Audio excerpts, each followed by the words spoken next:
Are you searching for the best in online black radio? Then go to blacktalkradionetwork.com, helping you filter through the noise. Real talk, black talk.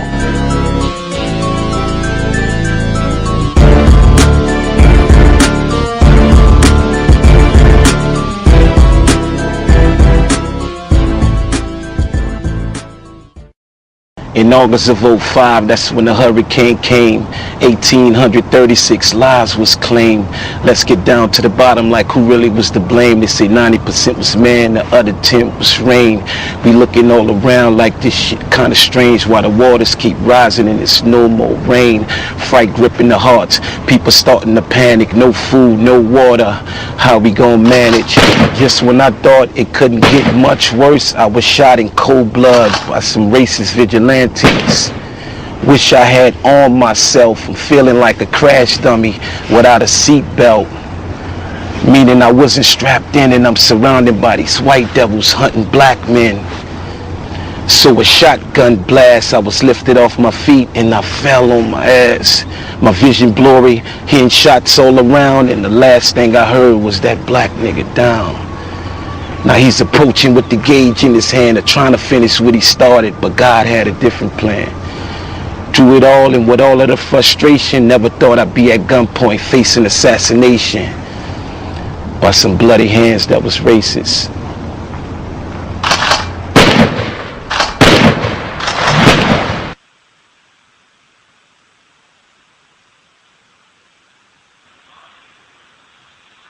Context of White Supremacy, Justice, and Gus T Renegade, and for another program, hopefully to share constructive information on the system of white supremacy racism. Thank you everybody for tuning in to the program. Today's date is Monday, December 5th, 2011. So I have been told. We will be back on Wednesday, December 7th. One of the rain dates, we had, I think, 3 programs in the last 2 weeks that got rescheduled, I guess, the holidays and all that craziness. But Wednesday will be one of those rain dates. Dr. Bruce Baum, B-A-U-M, he'll be joining us. We'll be talking about his new book, The Rise and Fall of the Caucasian Race. That will be Wednesday evening, same program time, 8 p.m. Eastern, 5 p.m. Pacific. This week, the cows continues. To begin this program, Dr. Ali, non-white male, victim of white supremacy, he's in the United Kingdom. He informed me about this book. I hadn't heard anything about it. He actually did a blog post on it and shared some of his thoughts on the book. He's been on the program several times before, but he alerted me to this work that we're going to talk about this evening. And to begin, to set the tone, not only the sound clip that you just heard to begin the program, that was Mr. Daryl Harrington.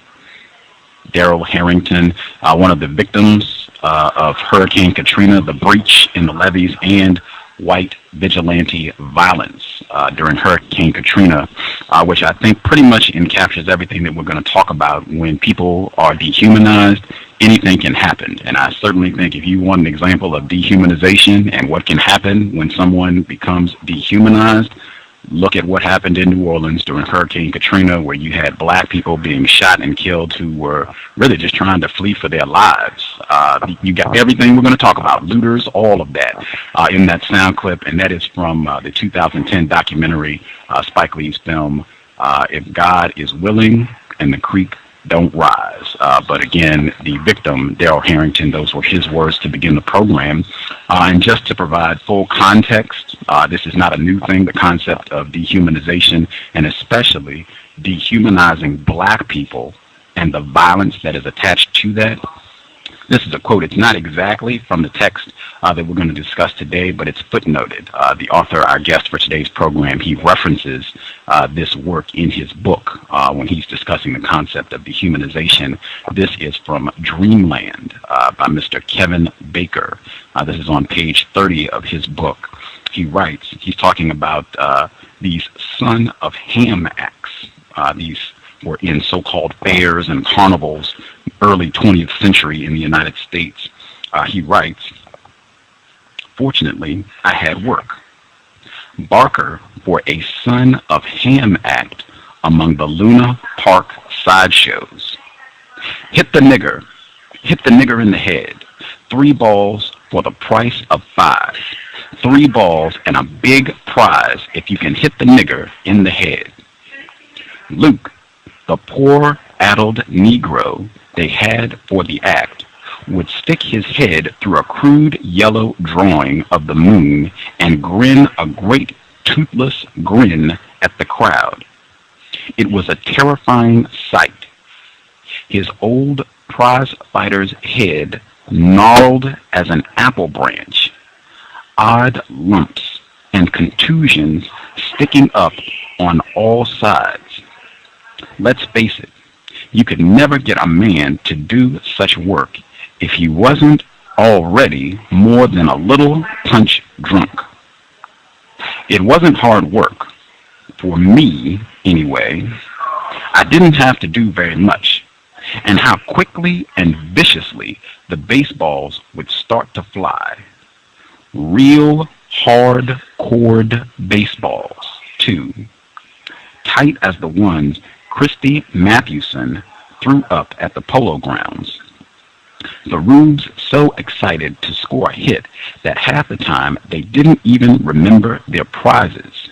And every hour or so, I had to take old Luke back behind the stand and wash him down so the whole thing didn't get too gory for the family crowd.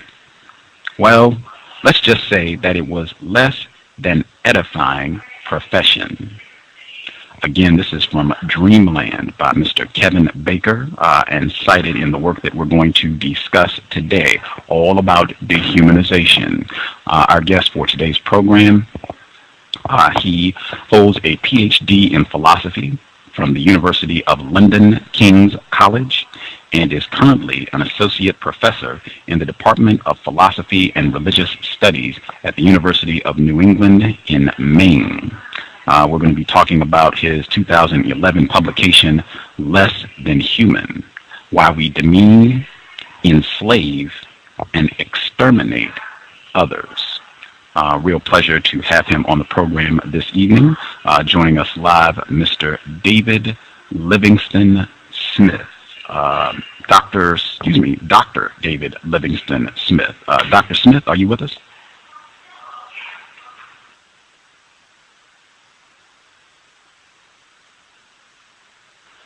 Let's see, Dr. Smith, are you there? Oh. Click the wrong button. All right, let's try that one more time. All right, Dr. Smith. Can you hear me now? Yes, sir, loud and clear. Okay, that's great. Thank you so much for taking some time out of your busy schedule to speak with us this evening. Real privilege to discuss your book. I guess for folks, if they haven't read the book, if this is their first time hearing from you, could you kind of give us a little bit of background information, just whatever you think would be important for listeners to know as we proceed? Sure. Well, the story actually goes back to the book I wrote before this one, which is about war, human nature and war. And when I was writing that book, I noticed that there was a lot of dehumanization of the enemy in war. That is, when people go to war, they think about the people that they are killing as subhuman creatures, as some kind of animal, as not genuinely human. And I did a little thinking about that, and I thought, gosh, this is really interesting. I want to look into this more fully. And when I did, I found that there was very little written on the subject. It hadn't really been studied properly. And then I set out to write this book, Less Than Human. And so really what I try to do in the book is 2 things. I try to pull together lots and lots and lots of information from history, from anthropology, from psychology, from philosophy, from political science, to paint a picture of this phenomenon, this strange tendency we have to think of others as subhuman animals. And then to try and understand what's going on, what goes on in a person's head when they look at someone who looks like a human being and acts like a human being, but they think of them as less than human. That's what the book's about. And I talk about in the book how this pans out in war, in genocide, in slavery, in all sorts of atrocities that we sadly inflict on each other. Wow. Very much looking forward to getting into the material. Before we begin, for our listeners, in case they haven't seen you, you are a white man. Is that correct? Well, I reject racial categories, but you could call me that, yeah. Have you filled out any forms that require you to fill out, your racial classification? I have, and what I write in is human race on those forms. Have you ever checked white? Probably when I was much younger, yeah. Not anymore. Not since I've started thinking about these issues. Do you think that even if you looked at me, you'd classify me as a white guy? Do you think other individuals who classify themselves as white, do you think when they see you that they accept you as a white man? Absolutely. Okay.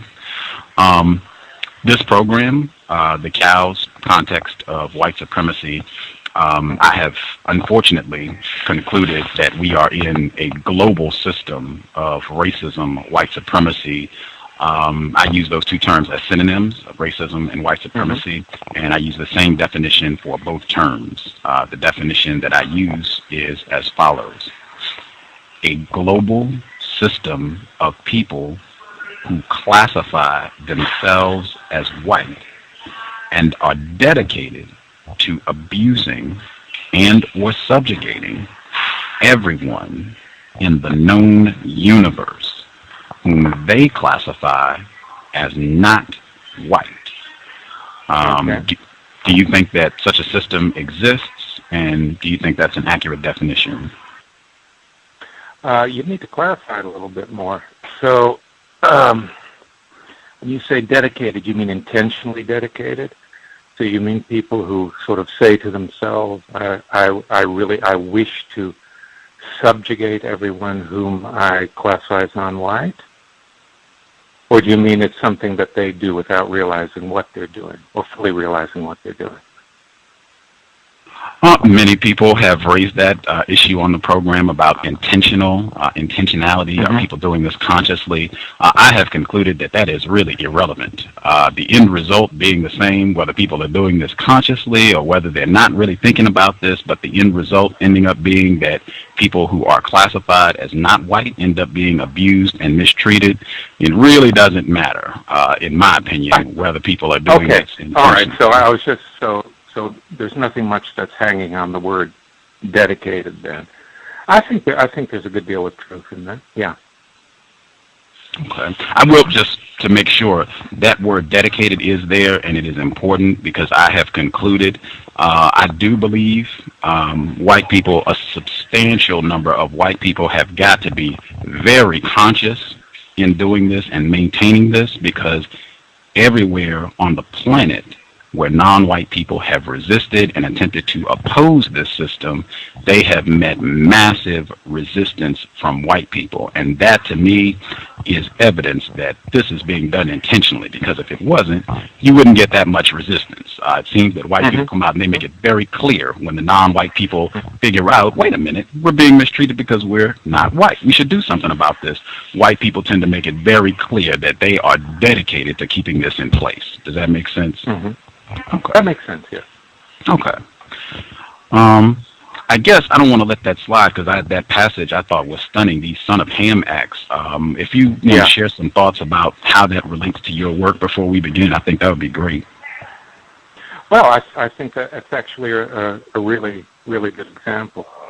And I think let's start with the idea of the Son of Ham. So there was a sort of a myth that began in the Middle Ages, that the biblical story of the Son of Ham, who the Son of Ham was of course supposedly cursed in the Old Testament. The Son of Ham was equivalent; it was equated with the black race. So black people were considered sons of Ham, And the idea then was that God cursed black people, and he cursed them through their blackness because of the sins of Ham. And this was used as a rationale for cruelty and oppression. And of course, the idea was that it got a stamp of divine authority, right, of God's approval for performing these terrible actions. But more to the point of dehumanization, you can ask a really basic question about episodes like the one you described, the excerpt that you read from the book, which is, what is it that allows people to behave with such cruelty? How do we have to see another person in order for it to be possible for us to do things like to hurl baseballs at a man's head?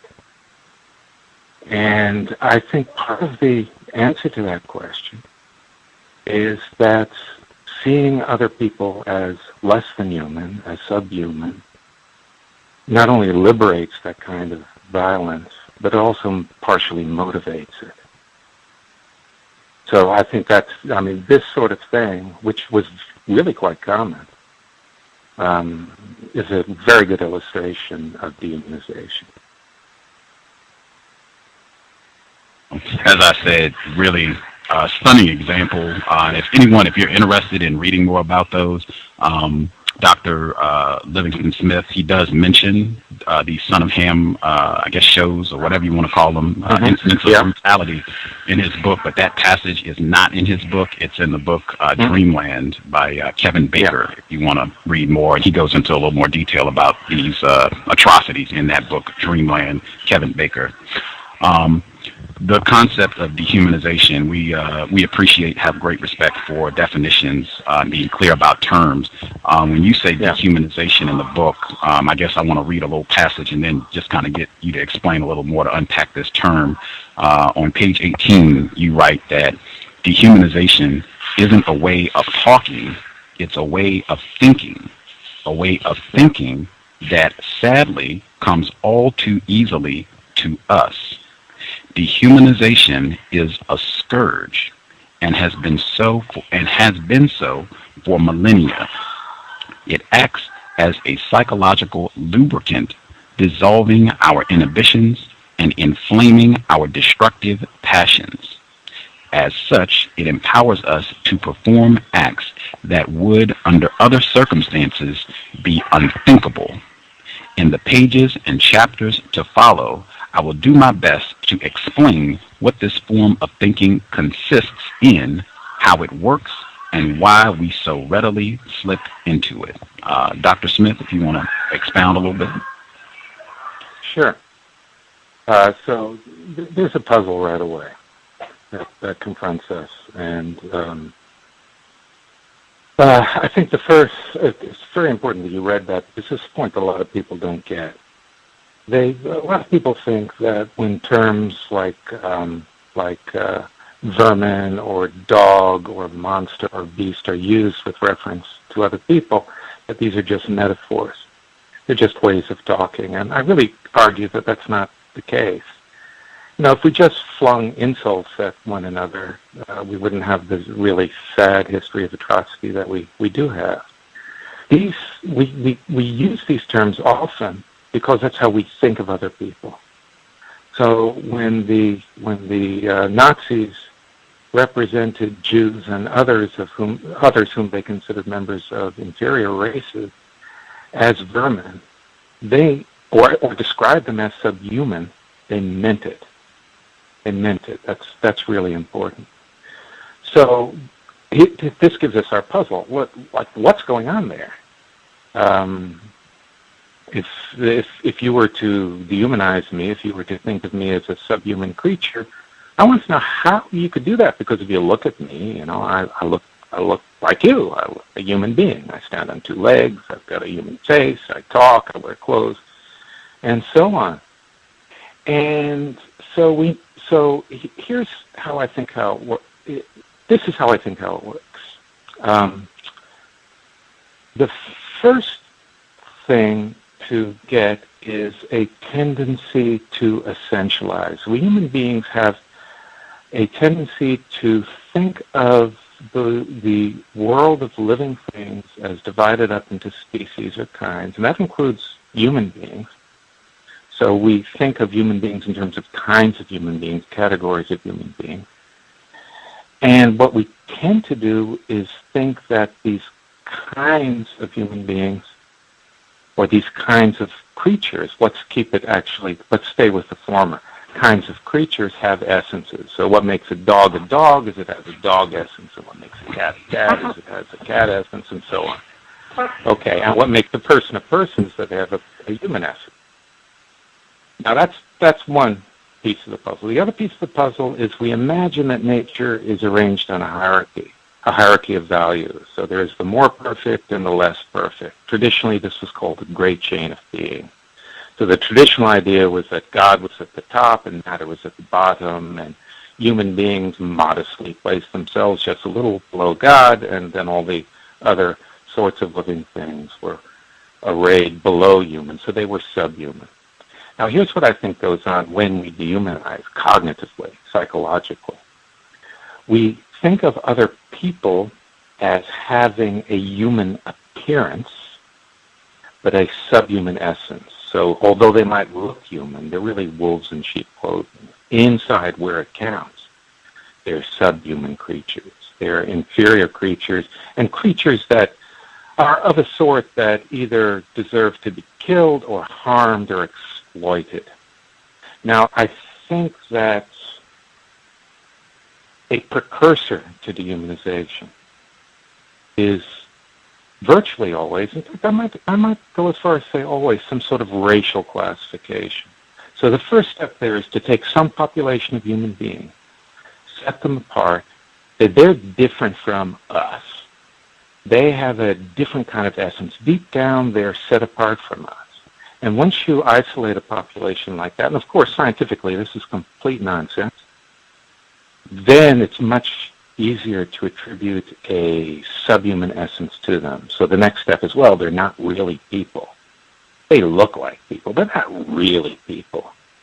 And if, of course, they're not really people, then we can do all kinds of things to them which we would feel terribly guilty about doing to other human beings. In fact, would probably find it psychologically impossible to do to other human beings, including terrible acts of cruelty. Wow.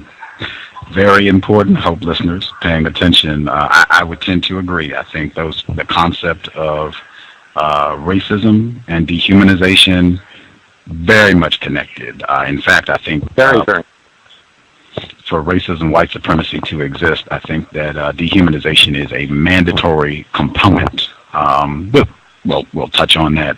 I guess it's important, and you talk about this in the book. If you're going to talk about dehumanization, I guess it is also, it's very important. It is essential to talk about what it means to be a human being if you're going to say that people are being dehumanized. Can you share a little bit about that with our listeners? It's a question that I'm very fond of talking about.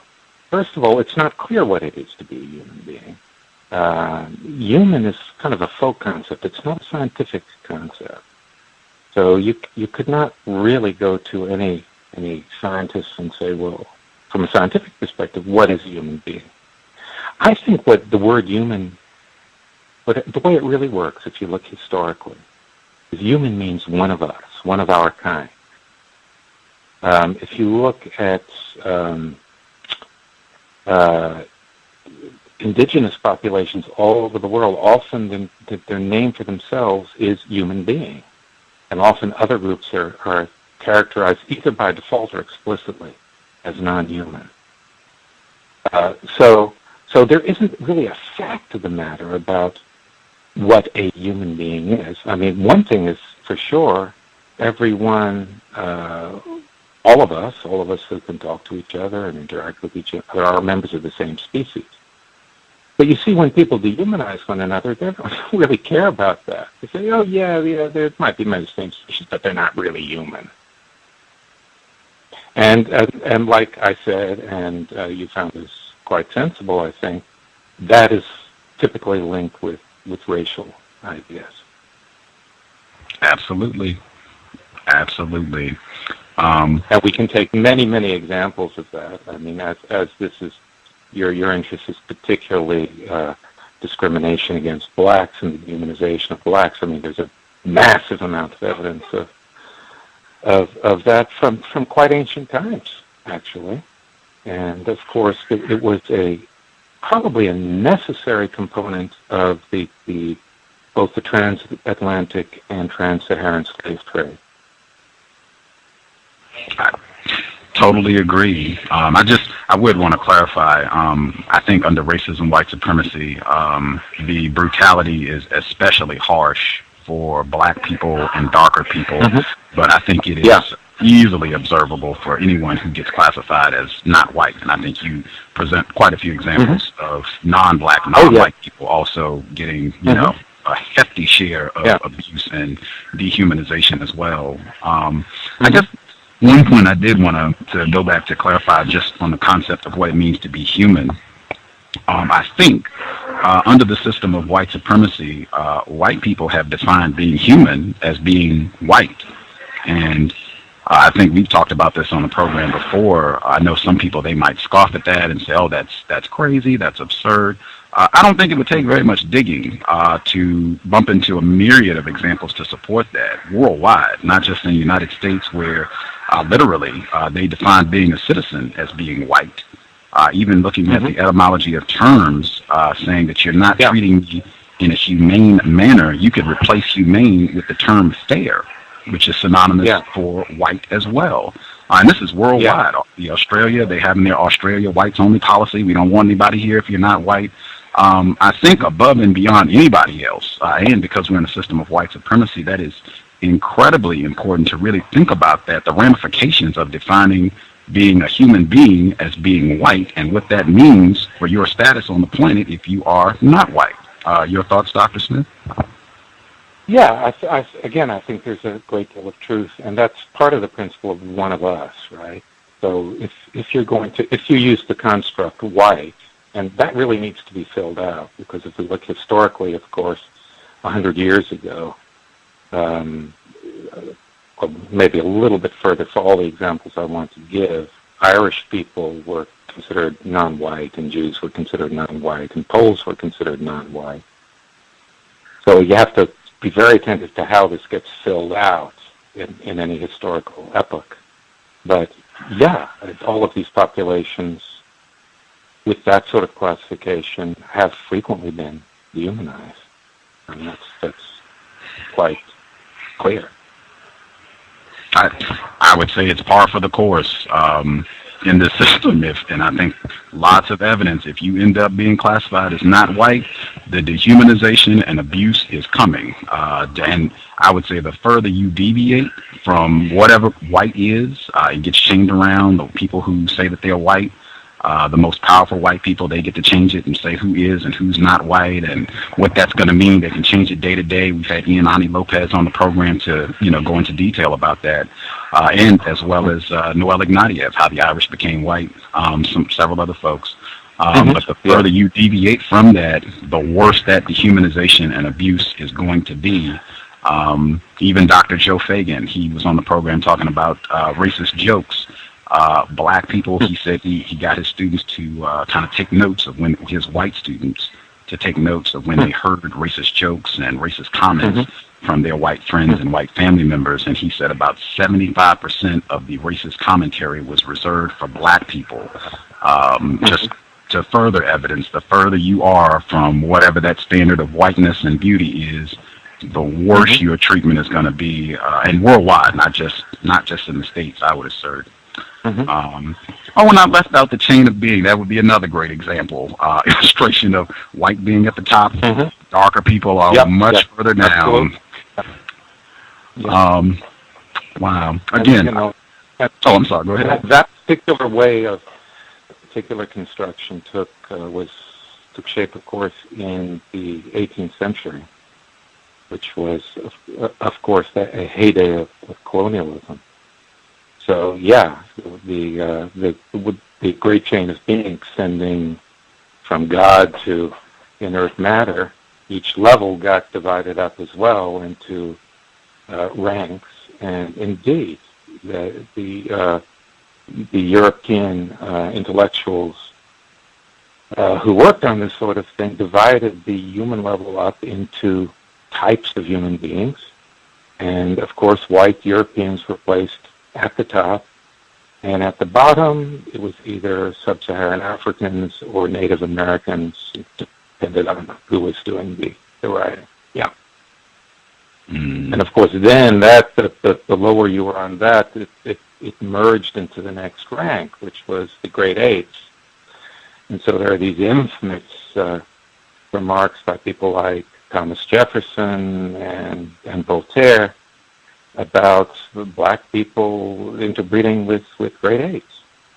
That's part of the whole construction of the order of the universe that these folks work with. Wow. I want to give one more question, and then I'll check with my co-host Justice to see if she has some questions. And this kind of goes all the way back to the Son of Ham shows, as well as the justification for or one of the justifications for slavery, that black people are a cursed race, the curse of Ham, they're darker, and God has given us license to go ahead and do this. This is not offensive, this is not amoral, this is what we're supposed to do. I think there are just a myriad of examples. The chain of being, we are the closest entity to God, so whatever we manifest destiny, there are tons of illustrations of there being a divine license to abuse, dehumanize darker people, non-white people worldwide, to, I guess, provide that lubricant that you talk about, so you don't feel bad about doing this. In fact, you should feel like you're carrying out God's work to, dominate these savages. Yes. Yeah, that's quite right. If we look at atrocity generally, it's typically given divine sanction, or certainly moralistic. I mean, every genocide, certainly of the last century, was moralistically motivated. The perpetrators of the genocide, whether it be Nazi Germany or the Rwandan genocide or the Cambodian genocide, all thought that they were doing something magnificently good for humankind. And certainly the slave trade was seen in that way, and the brutalities of colonialism was seen in that light by the perpetrators of these brutalities. Wow. Context of white supremacy. Before I check in with Justice, just one more passage in case anyone out there is confused and thinking that it does not get worse for you the further away from whiteness that you are perceived to be. This is on page 23 of Less Than Human, David Livingstone Smith. He writes, on the whole, the Germans were dehumanized less, during World War II, white people on the whole dehumanized the Germans less than they did the Japanese, white people and Americans, paraphrasing a bit. Germans, after all, fellow Anglo-Saxons, strapping, blue-eyed boys who might just as well have grown up on farms in Oklahoma. But the Japanese, non-white people, were another story. A poll of U.S. servicemen indicated that 44% would like to kill a Japanese soldier, while only 6% felt the same way about the Germans. And you go on, this is on page 24. Viewing the Japanese as subhuman may have contributed to the practice of mutilating their corpses and taking their body parts from them as trophies. Charles Lindbergh recorded in his wartime diary that U.S. servicemen carved pen holders and paper knives out of the thighs, bones of fallen Japanese soldiers, dug up their decaying corpses to extract gold teeth, and collected ears, noses, teeth, and even skulls as wartime mementos. Taking human body parts as trophies was rare in the European theater. As military historian John Dower points out, if Allied troops had similarly mutilated German or Italian corpses, this would have provoked an uproar. Further illustration, and I think anyone, if you listen to this program, this practice of taking these trophies from people very familiar, castrations during the lynchings, even Emmett Till, I believe he was castrated when he was hung during the 1950s, and even present-day examples, not to think that this sort of thing doesn't happen anymore. Just read the report in the BBC where soldiers in Afghanistan chopping off fingers of corpses and keeping them as trophies, so people don't think that this sort of thing stopped with the end of the 20th century. Practices of white supremacy continuing strong worldwide. I think Justice, I think she should be back now. Justice, if you have some questions for our guest, Dr. Dr. David Livingstone Smith, your line should be open. Please feel free. Can I be heard?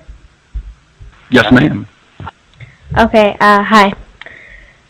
Someone said on your website, Why We Lie is a wonderfully blended cluster of arguments to support the painful truth that we are a species whose skills at deceiving others is matched only by our ability to deceive ourselves. I was just curious, who do you think that person is referring to as we? Oh, and human beings general. Okay. Yeah. This is actually going back before the book, before the one that we've been talking about, my book Why We Lie, and it led me. It was what my thoughts in that book that led me where I am now. So, the picture I present in Why We Lie is a picture of how pervasive deception is in human social life, how often we deceive one another, lie to one another, verbally and non-verbally. I mean, we tend to treat it as though it were something abnormal, but in fact, it saturates our lives. And deceiving ourselves also does. So that's what that was about. And this I think is a feature of human beings generally. And of course, dehumanization is a form of self-deception.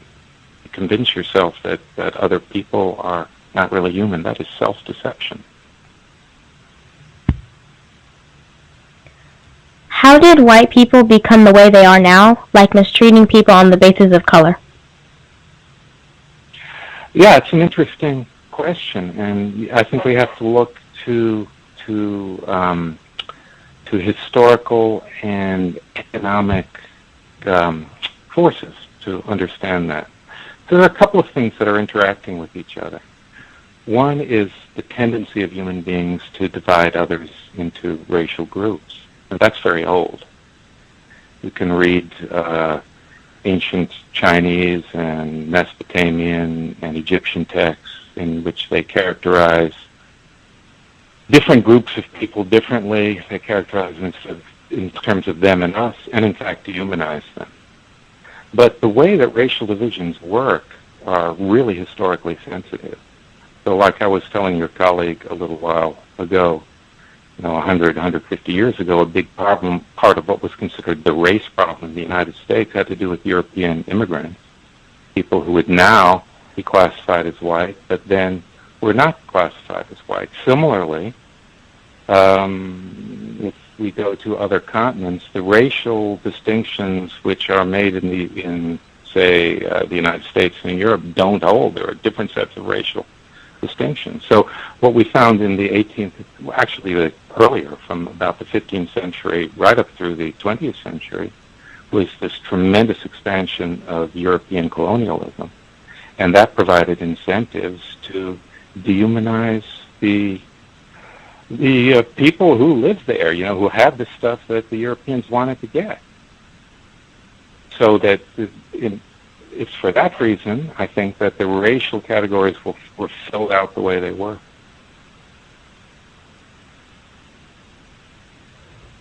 When you say European, when you say European,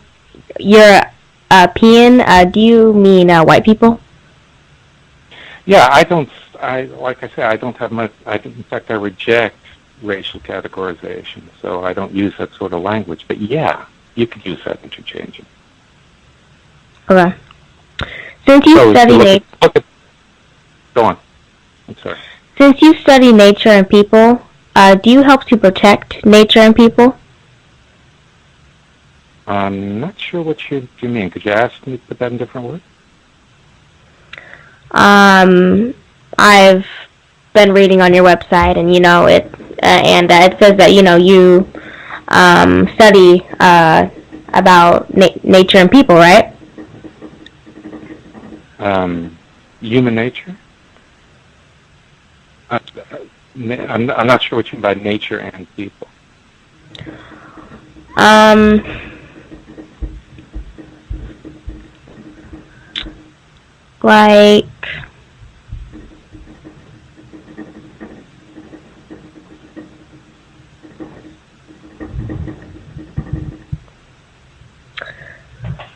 Like, what do you mean?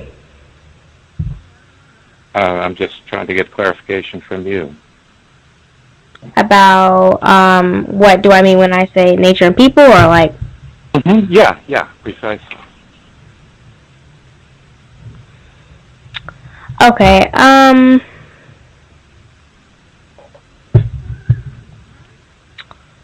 So I mean, yeah, okay. So you saw something on my website. I'm not sure what you saw. I'm just trying to get a sense of what it was that you saw, so I can respond to you appropriately. Okay. If you go to on your website, realhumannature.com, and then if you look under pages and then go to who I am. Okay, got you. Okay. All right, thank you. So what I'm talking about there is when I was growing up, I was really interested in non-human animals. I was interested in fish and reptiles and amphibians, stuff like that. And I spent my childhood in South Florida interacting with these creatures and so on. And I wanted to be a biologist when I grew up. And so now when my interest in human beings, I got deflected from that path. I went in a very different direction. But nowadays, I look at human beings as human animals. So I'm interested in human nature. I'm interested in how evolution shaped us, and how the various peculiar features of human mind and human behavior have come about.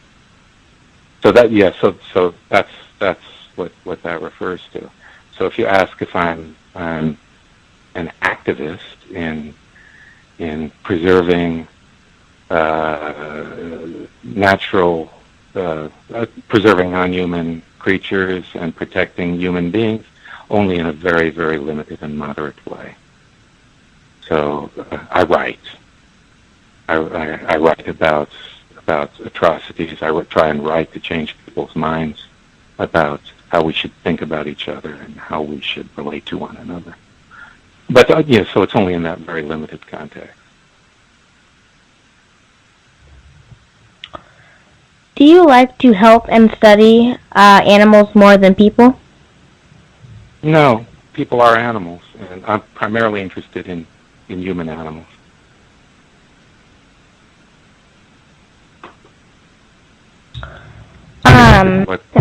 What makes us tick and why we do the things we do and what we do.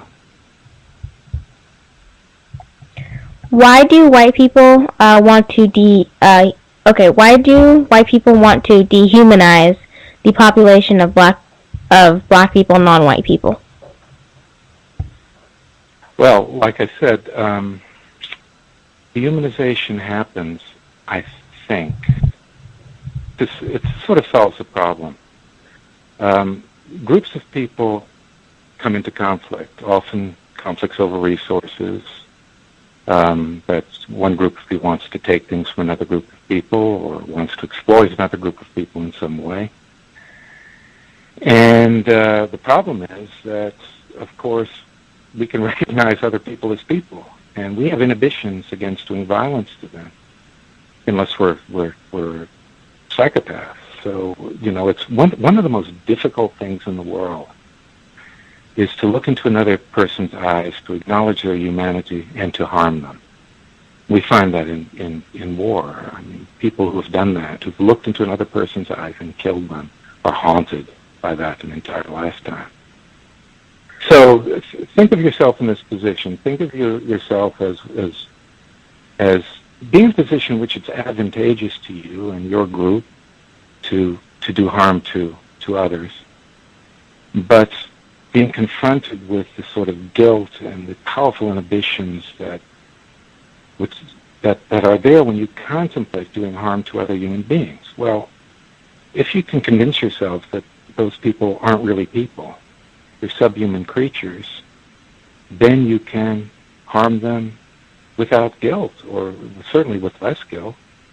So, for instance, just to give one example, the first genocide of the 20th century, which is the Namibian genocide, the German settlers in what was then Southwest Africa, if they could, as they did, see the Herero and Nama people who lived there as baboons, this allowed them to do terrible things to them which they wouldn't have done otherwise. And why did they do these terrible things? Because they were colonists, that they wanted what these people had.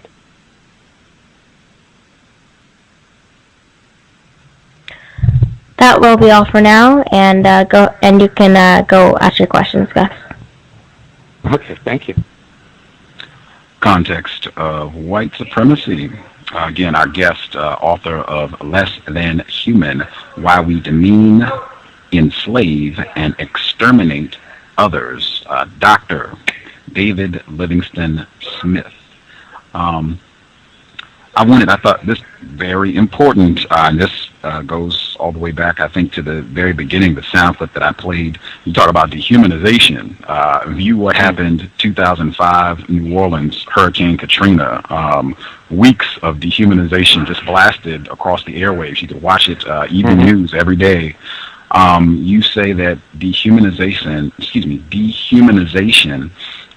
one of the key aspects is not just seeing these people as less than human or subhuman, but seeing them as a threat, seeing them as some sort of predator or some sort of beast that you actually, a threat. You need to do something about these non-humans because they could pose a problem for you.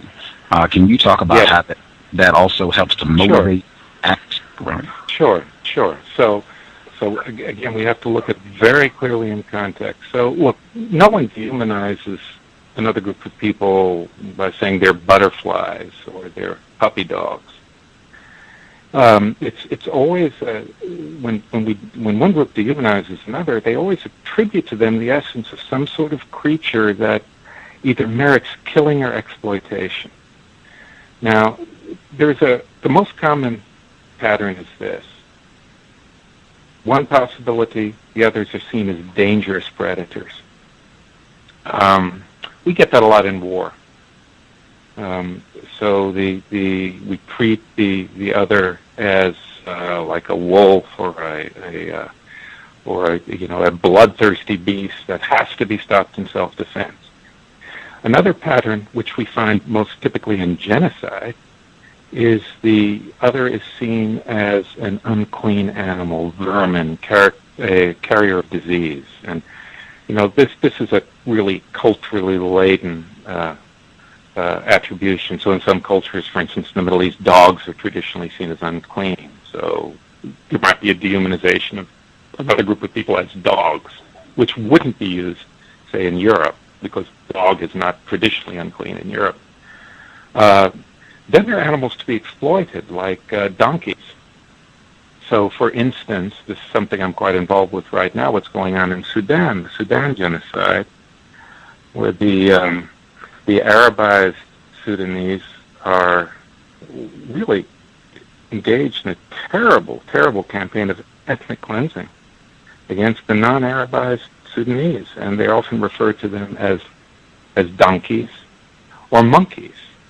You know, when the Janjaweed militias in Darfur, what they say are things like, you know, you blacks are monkeys, you're subhuman, we can do what we want to you, you're donkeys. So with the donkey we have the beast of burden who can be exploited.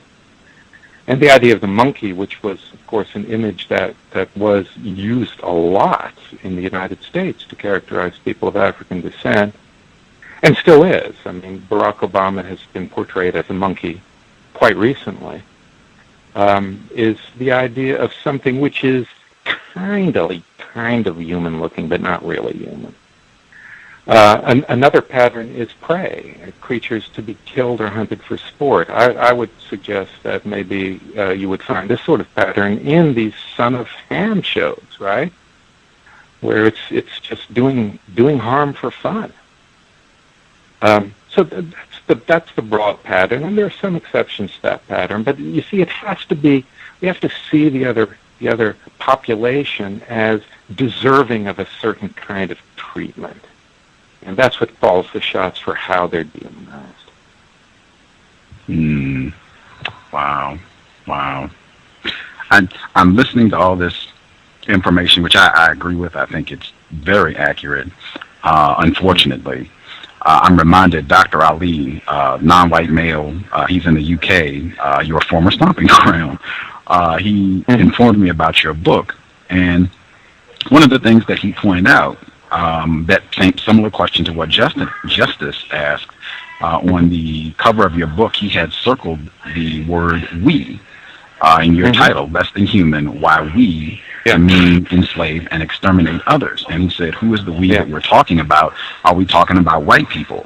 And when I read your book, and I'm thinking, this, in my opinion, could be a conscious act of racism, white supremacy, because I've seen this pattern with white people or individuals who can be accepted as white, where they will overgeneralize negative attributes of racist man and racist woman, and they will overgeneralize and say this is indicative of everybody. Everybody does these things, when in my opinion that's not true.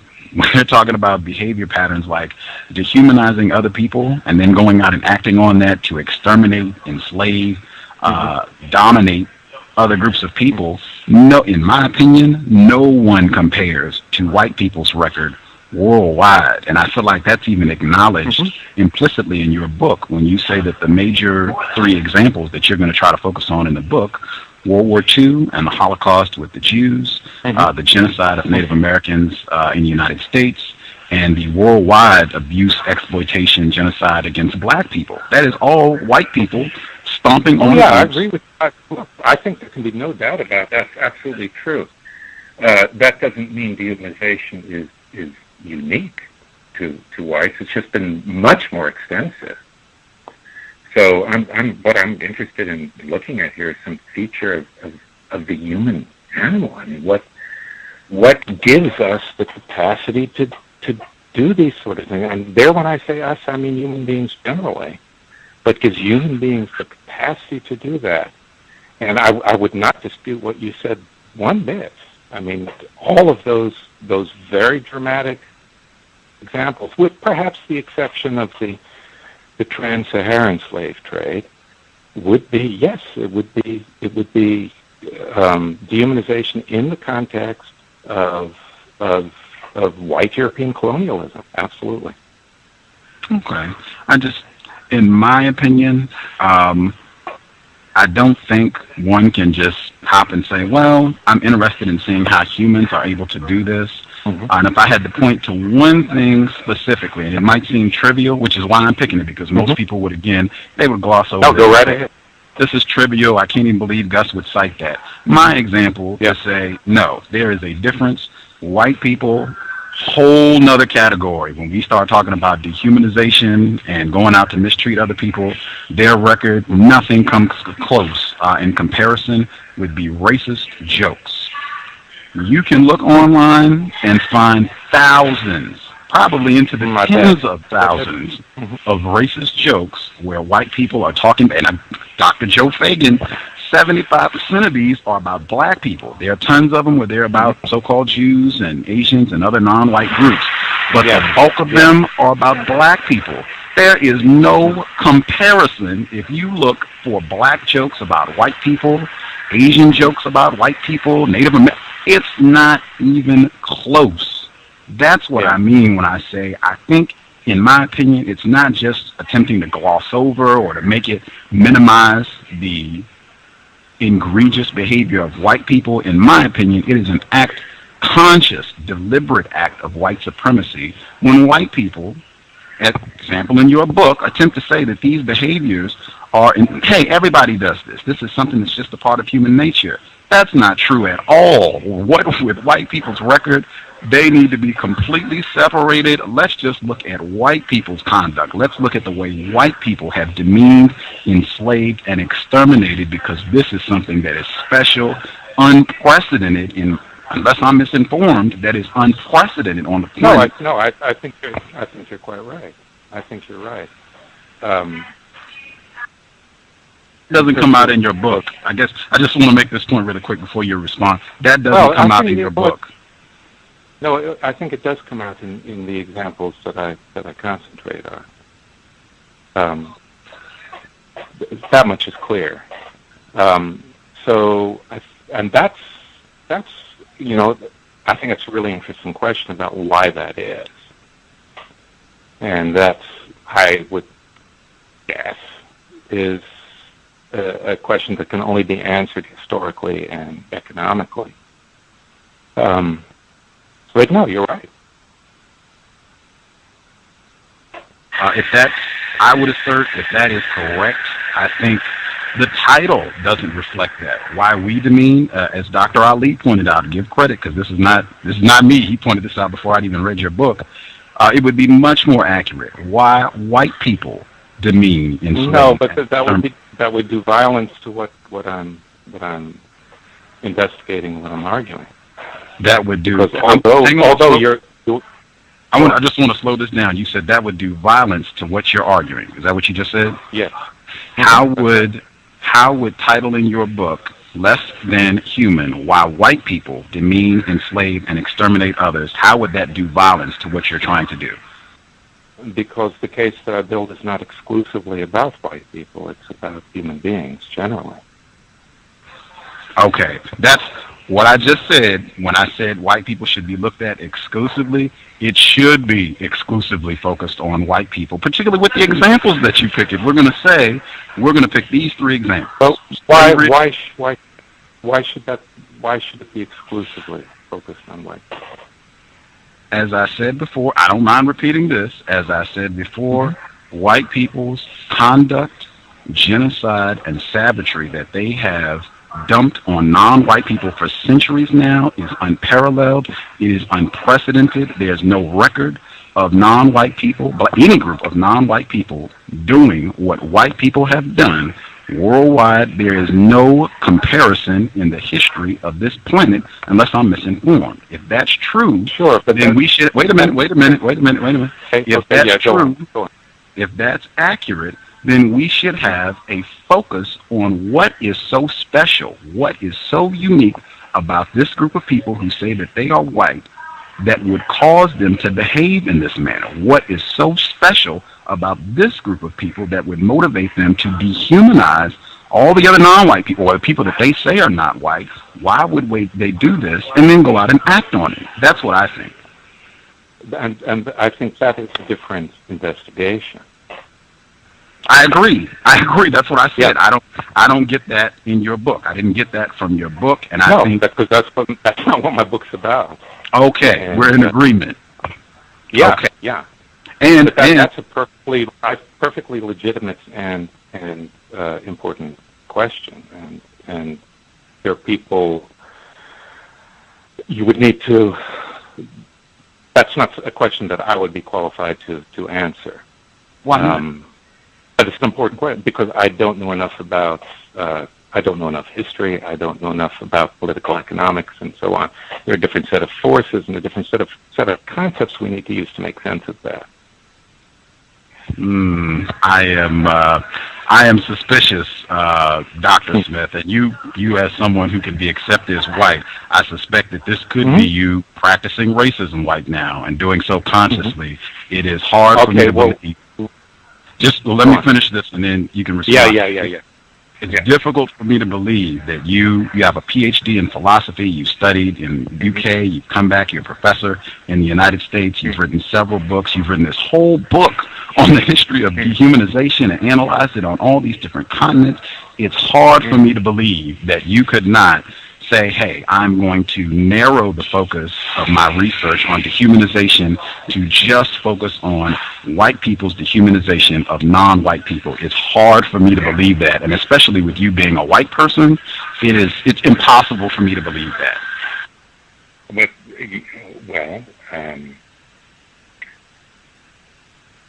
Let me put it to you slightly differently then. I'm not interested in investigating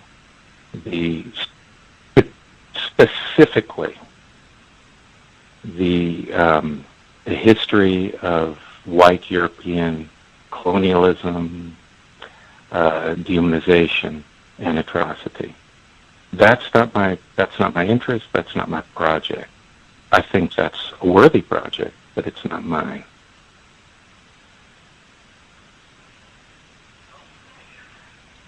You said that before, and I said I totally understand, and in fact, I'm in agreement. And I'll say this again because I want to get to some more parts of your book. In my opinion, in your book, I think and I would say this to any white person because you're not the only person that I've seen that has done this. When a white person, when they attempt to generalize and take negative and savage behaviors, racist conduct on the part of white people, currently, historically, and say that this is indicative of how all people act, I think that not only is it grossly incorrect, in my opinion, it is most likely a deliberate, willing, and conscious act of white supremacy because white people's conduct on this planet is unparalleled, remains so, and there is tons of evidence to support that. Okay, and I agree with you in terms of extent, but may I ask you just a couple of questions with respect to this? Sure. I mean, would you, surely you wouldn't want to say that dehumanization is restricted to white people, that only white people dehumanize others, right? Oh, absolutely not. Absolutely not. So then when we're looking at dehumanization, we're trying to understand what's going on. We must be looking at something about the human mind, about what the human mind is capable of. So if we want to understand what dehumanization is, how it works, and the sort of thinking that makes this, frankly, bizarre phenomenon possible, we're looking at something quite general about human beings. Correct? Okay. My response to that would be, with regards to dehumanization, your first question, absolutely. And I even put it in the description for this program. I see tons of examples where non-white people dehumanize other non-white people. I've seen this in Rwanda. I've seen this in Liberia, all over. I don't think it would be very difficult to find examples of non-white people doing this sort of behavior. What I am asserting is that what white people do and what non-white people do with regards to dehumanization is not even close. I've never seen it's not in the same universe. That right there makes it not comparable. I see examples of non-white people making jokes and ridiculing other non-white people. I don't see anything that compares to tens of thousands of jokes where white people are ridiculing non-white people and then using this as fuel to go out and commit untold atrocities against non-white people. There is no comparison, and we've agreed on that. As such, I don't think that it serves the purpose of being honest. I don't think it serves the purpose of ending the practice of white supremacy to just say, well, we're just going to generalize and look at how people dehumanize, mistreat other non-white people. I think it would be much more accurate, and I think it would get us closer to solving the problem to say, hey, yes, everyone is capable of dehumanization. Everyone is capable of name-calling, ridiculing. However, white people do this on a scale that is unprecedented, no comparison. They should be looked at as a special case of why they do this and what we can do to stop them from doing this. That's what I would assert as a victim of white supremacy. Okay. As we are in a system of white supremacy. And that's the key. If we weren't in a system of white supremacy, fine. We could just lump everybody together and say, okay, we'll just generalize and say everybody does this. That's not the case. As we're in a system of white supremacy, we really got to look at white people as a special group and what they are doing as being special and above and beyond what any other group is doing on the planet. And if that's true, then, hey, I think we need to have less than human while white people demean, enslave, and exterminate others. That's the book that I think is very much needed, a critical analysis of white people's ability. And as I said, you've agreed several times. You have not contested that, inaccurate. So, No, I think that's quite accurate. Yeah. Okay. If folks want to call in, if you all have questions you want to get in for Dr. David Livingstone Smith, the number to dial is 760-569-7676, and the code is 564-943#. I'll give out the number one more time. Get a pen if you need it, what have you. 760-569-7676, and the code is 564-943#. I see one hand. If you will be patient, give me 10 minutes. The person who already has a hand up, and I'll get your call. I just wanted to catch a couple points, and I'll double check to see if Justice has questions as well. Number one, and this ties in right with what we've been discussing. You have a portion in your book where you're talking about this dehumanization and how even black people, non-white people do this too. And one example that you used, you said black Muslims referencing white people as devils. And I would assert that's not comparable at all.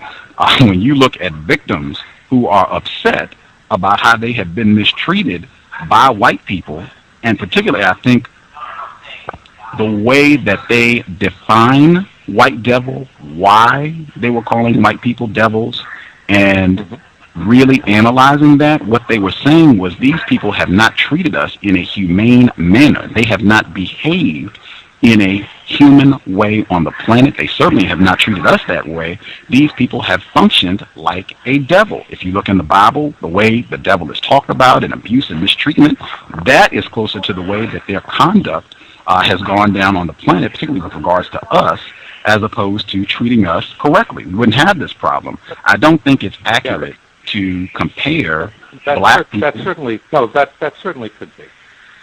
We do tend to look at people who do terrible things and call them devils or monsters or things like that. Now, sometimes when we do that, it's a metaphor. We're saying, hey, these people have just acted really wickedly, very really destructively. But sometimes we do it to really set them apart, to say that they're not human beings. And, in any case, it's, of course, really, really risky. When you look at what someone says, you need a lot of evidence in order to determine what's reflected in what they say. So that, that could well be. And, the fact that not all dehumanization is sort of morally equivalent. There are circumstances in which dehumanization seems maybe not quite justified, but certainly understandable. More understandable than other circumstances. So when you're a victim of atrocity, it's much more understandable if there is dehumanization of the persecutor. To resonate with that. Whereas if you're a persecutor, it's harder to resonate with the dehumanizing tendencies of the persecutor. And I'm a victim of white supremacy. In my opinion, white people have set themselves apart. They did the dividing. It's not non-white people that are, even if, it's non-white people who take the position that white people are devils. No, that's they true. Okay. Yeah, okay. If that's true, in my opinion, I would just assert, again, same thing that I said.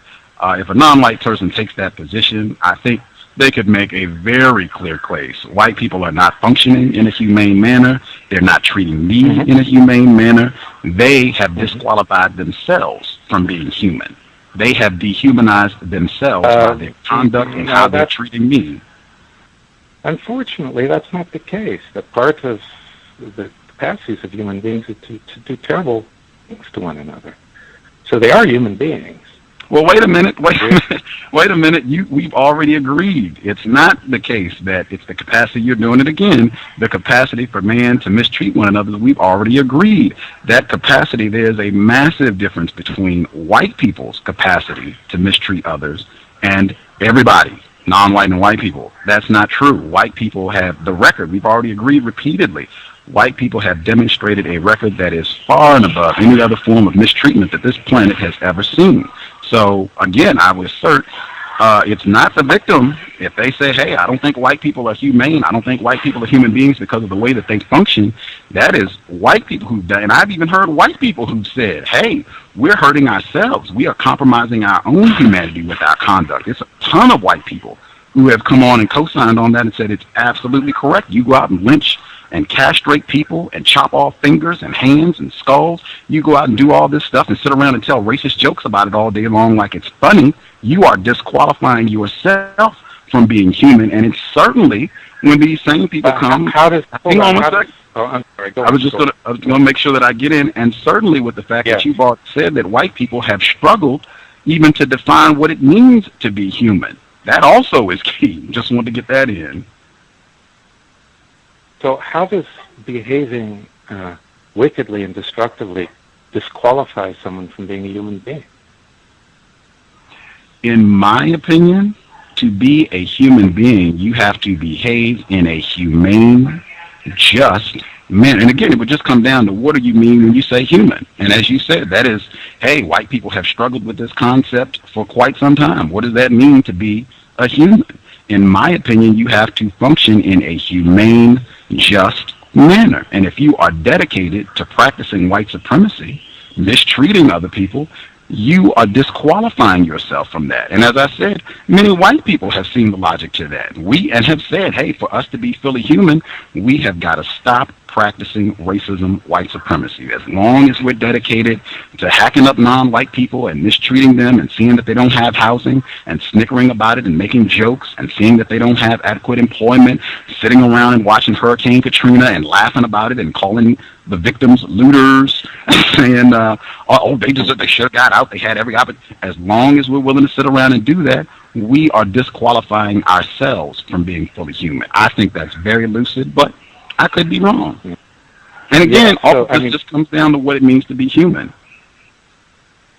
Yeah, in your account of what it is to be human, I think it would rule out the idea that there are wicked human beings that perpetrate harm, human beings who are unjust. Because you're saying that you're human only if you are just and you are humane. If you treat other people decently and respectfully. You can't be a white supremacist and be human. Make it clean. You can't be a white supremacist and be human. Of course you can. Of course you can. And again, all this comes down to what it means to be human. I don't agree with that. It does. Mm-hmm. Well, you're using human as a moral category. You're saying to be human is to have a certain kind of moral integrity.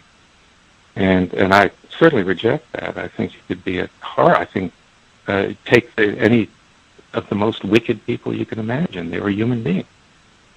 And your definition of human ourselves when we human being. Well, when I say human beings, I just mean members of our species. They're Homo sapiens. Okay. They're the same kind of creatures as the rest of us. Okay. But you see, when we characterize them as non-human, one of the things we do is we put that capacity at a distance from us. We put it at arm's length. We say to ourselves implicitly, no, people like me could never do anything like that. But of course, we're all capable, in principle, of doing terrible things. Did it again. Once again, non-white people have not, I'll say this again, make sure listeners get it clean, because we've agreed on this repeatedly. Non-white people have not demonstrated the capacity to inflict evil and abuse on a scale comparable to white people. Not even close. Collectively, that's entirely true, yes. But So, any of us as an individual is capable of doing terrible things, any sort of terrible thing. oh, and again, because you said creating distance, a non-white person such as myself taking the position that you can't be a white supremacist and be human, that is not a humane way to function, that it's creating a distance and saying, oh, they're not like us. Again, I am a victim of the space, if you want to call it that, or creating that distance.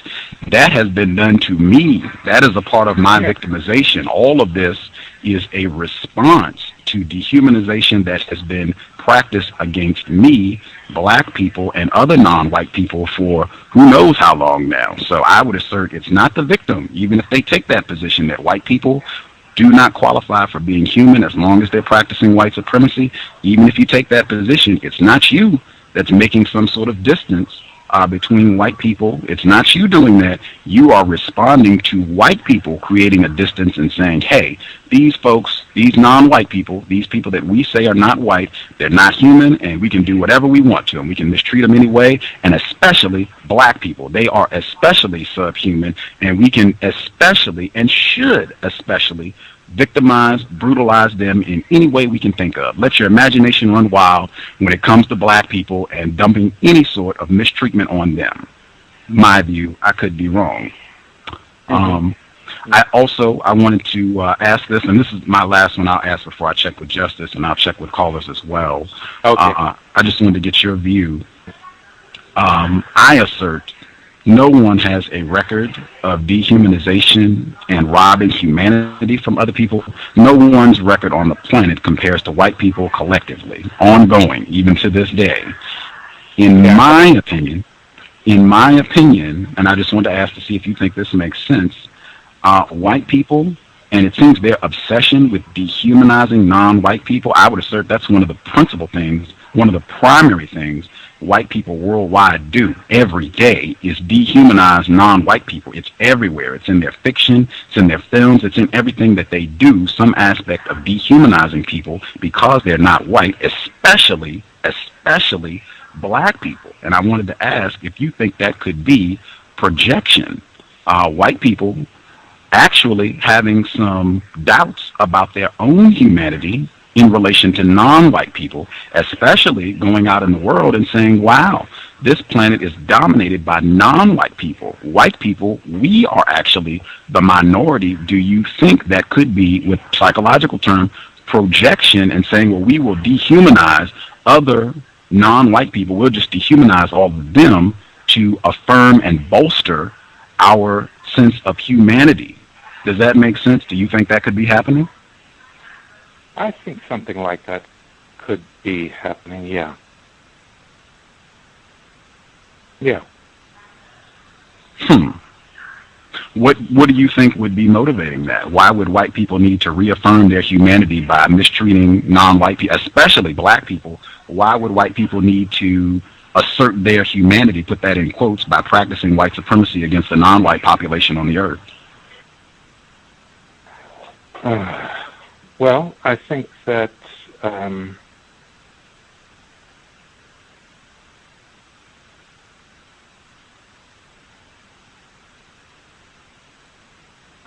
I would need to think that through a little bit.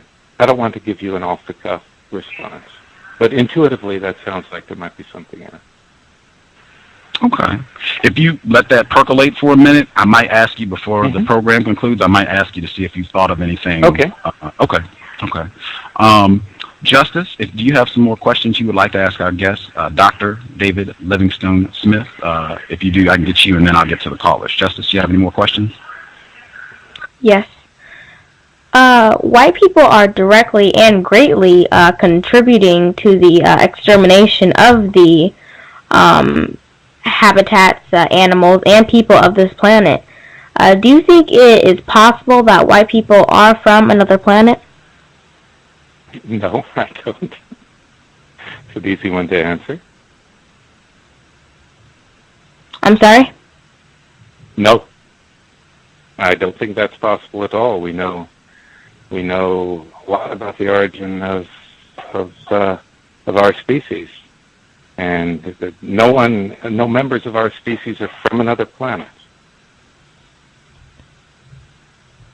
That's very interesting. So about 6 million years ago, we had a common ancestor with the chimpanzee, and the line that led to Homo sapiens, us, diverged from that point. There are various other species, various other human or human-like creatures. Like I said before, human doesn't really have a fixed scientific meaning, so I'm choosing my words carefully. And as far as we know, our species, Homo sapiens, actually Homo sapiens sapiens, our subspecies, emerged in Africa about 200,000 years ago, and then colonized the rest of the world. So you're saying that you guys originally came from Africa? Well, you guys, all members of our species came from Africa, as far as we know, yes. White people? Yes. That is very interesting. Do you think that a lot of white people died there? Because, you guys are pretty pale. Well, very probably. Skin paled after populations left Africa and went to more northern climates, particularly in Europe. So our distant the distant ancestors of everyone on this globe probably were dark-skinned and lived in Africa, in East Africa. Okay. Thank you very much, and I do not have any more questions at this time. Okay, thank you. I'm going to pick up our caller. Before I do, I just want to read, this is Mark Twain. You reference him in your book. If you want an example, in my opinion, and I know people argue about this, in my opinion, some of Mark Twain's work, The Adventures of Huckleberry Finn, is the first one to come to mind. If you want an example of dehumanization, Nigger Jim and his mistreatment in that book, there you go. That would be another one. But Mark Twain, he also wrote, this is a short essay he wrote called Complexions. I don't know if you're familiar with this or not, Dr. Smith. No, but I think I'd like to read it. Okay, yeah, I'm going to actually read it because it's very short. Tell me that. Complexions, and he writes, nearly all, and it goes to the question that I just asked about perhaps white people having some doubts about their own humanity, seeing that they are the minority on the planet in relation to non-white people, dark complexion people. His essay, Complexions, he writes, nearly all black and brown skins are beautiful, but a beautiful white skin is rare. Where dark complexions are masked, they make the whites look bleached out, unwholesome, and sometimes, frankly, ghastly. I could notice this as a boy down south in the slavery days before the war. The splendid black satin skin of the South African Zulus of Durban seemed to me to come very close to perfection. The white man's complexion makes no concealments. It can't. It seemed to have been designed as a catch-all for everything that can damage it. Ladies have to paint it and powder it and cosmetic it and dye it with arsenic and enamel it and be always enticing it and persuading it and pestering it and fussing at it to make it beautiful. And they do not succeed. But these efforts show what they think of the natural complexion as disturbed. As disturbed, it needs these helps. The complexion which they try to counterfeit is one which nature restricts to the few, to the very few. To 99 persons she gives a bad complexion, to the 100th a good one. The 100th can keep it. How long? 10 years perhaps. The advantage is with the Zulu, I think. He starts with a beautiful complexion and it will last him through. And as for the Indian brown, firm, smooth, blemishless, pleasant, and restful to the eye, afraid of no color, harmonizing with all colors, and adding a grace to them all.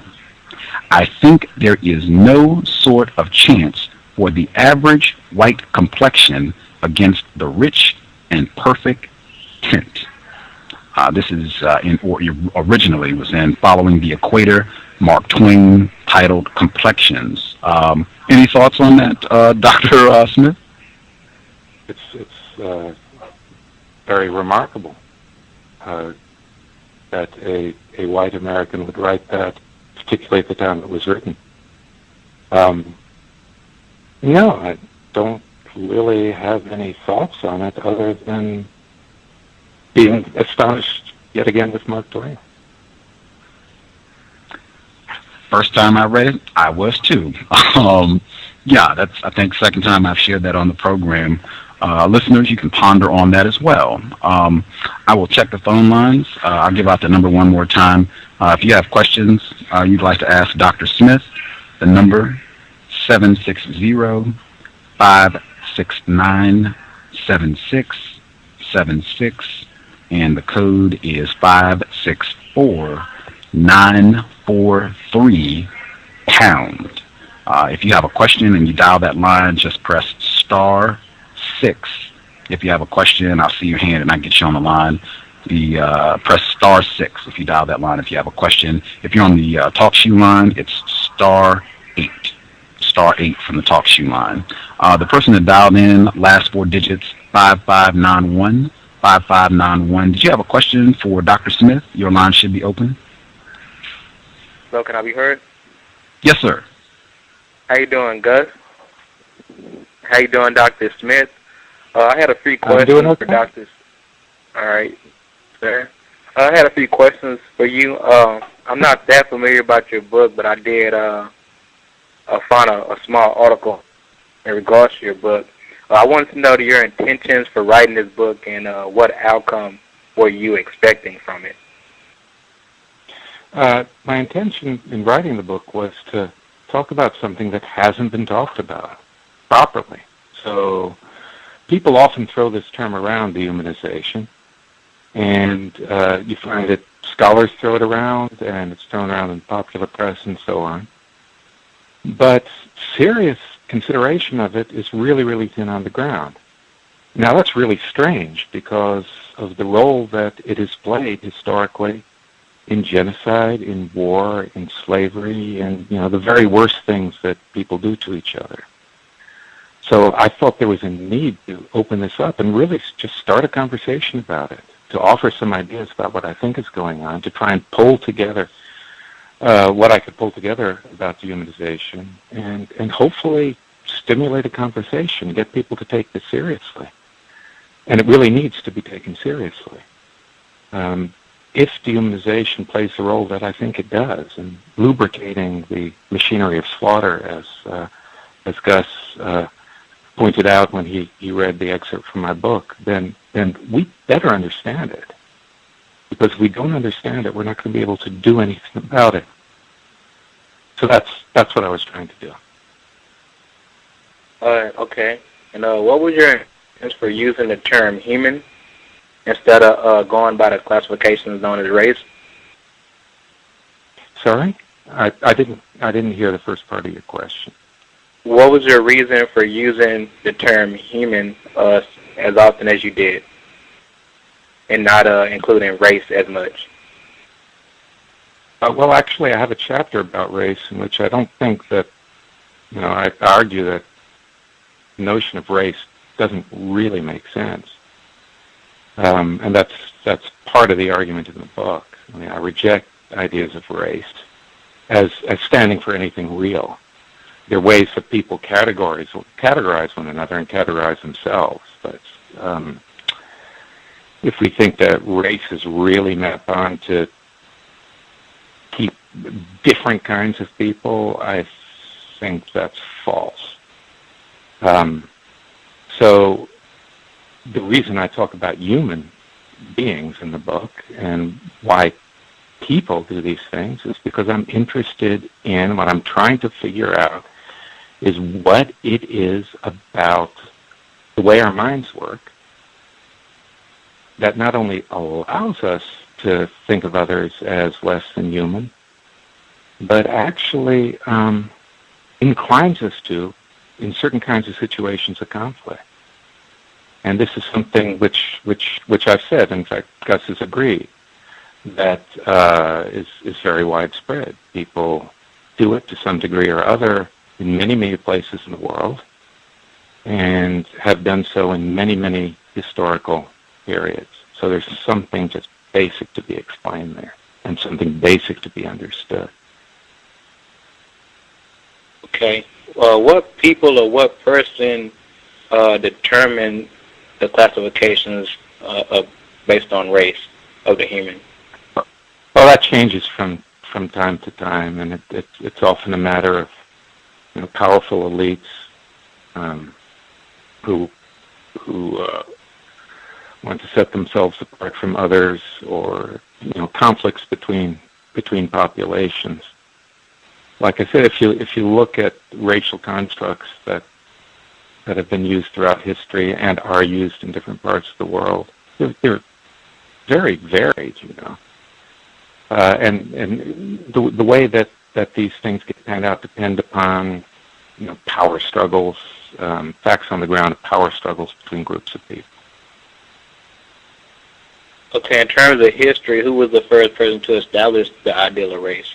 Or what people were the first to establish the ideal of race? Well, the term was first used by the Spanish in the 15th century. The actual term race, and that term was used by the Spanish Christians to distinguish themselves from Jews and Moors, that is, Muslims from North Africa. And that was the first point in history when this notion of purity of blood came on the scene. The Spanish passed laws called purity of blood laws, which excluded Jews and Muslims from various positions in Spanish society.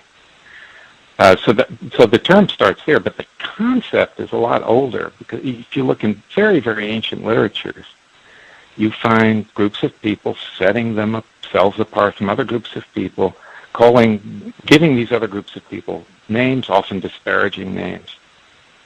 So, for instance, the ancient Egyptians referred to the inhabitants of what's now Palestine as wretched Asiatics, and they saw themselves as vastly superior to these wretched Asiatics. That was functioning as like a racial concept. It had nothing to do with color, but it was a racial concept. And by the same token, the ancient Greeks contrasted themselves with barbarians. Barbarians was everyone who wasn't Greek, right? And that functioned like a racial concept. It wasn't a color concept. So the connection between race and color, which nowadays is really quite robust in the sorts of racial categorizations that Americans use and Europeans use and so on, that hasn't always been the case. And it isn't always the case everywhere in the world. Races are just boxes we put people in. And when I say we, again, I mean people generally. Okay. I'm still a little lost because you are speaking, so generally, and the only people that you did mention, were the Egyptians. As far as America, why do you feel, race has played such a big role, and we haven't been able to look at each other as humans? Oh, well, all right, so let's be specific about the United States. Well, of course, slavery was a huge component of that, right? So, to justify enslaving people, it really helps to set them apart and to see them as really fundamentally different kinds of beings. And, that was very robust. You go back to, the 17th and 18th century, it was widely asserted that black people didn't have souls, or were not descendants of Adam and Eve. Of course, in those days, everyone thought that what makes you human is you're a descendant of Adam and Eve. Same with Native Americans, although there the picture is really, really interesting because you can trace it out as conflicts between the English colonists and the Native Americans increased, as tensions increased, as bloodshed increased. The English began to characterize Native Americans as a separate race. They didn't at first. So at first, they remarked the skin was a little bit different color. That was probably exposure to the sun or from ointments, but they're basically like English. But as conflict increased, they were described as red, and then red devils, and as racially different. Miscegenation laws were passed, so Europeans and Indians couldn't intermarry, and so on.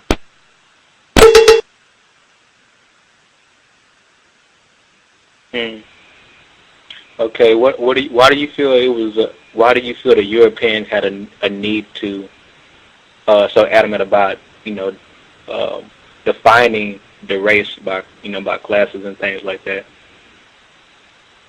It was advantageous. Simply, they're brutalizing people, exploiting their labor, and they had to square it with themselves. It's very, very hard to do things like that to others that you recognize as human beings, as fellow human beings. The caller, last four digits, 5591. If you could hang tight, I don't know if you had another question or not. If you could just hang tight, because someone else had a hand up and they had a question. I wanted to make sure that I got all the callers. Just hang tight 1 second. Rise Heru, you're on the talk show line. Rise Heru, did you have a question for Dr. David Livingstone Smith? I think your line should be open. Greetings, can I be heard? Yes, sir. Okay, good evening, Gus, Justice. Thanks for coming on the program, Dr. Smith. Are you familiar with the anthropologist Michael Bradley? No, I'm not. Okay. Well, he wrote a book called The Iceman Inheritance. I just wanted to get your thoughts on a couple of things he said. He said that even if so-called white people would undertake racial psychoanalysis in good faith difficulties would arise, that they have so many basically defense mechanisms designed to, I guess, obscure your personality, your so-called Caucasian personality. And one of the main things he says that is the result of that is, I guess, this so-called liberalism to deny the concept of race. So what do you think about that?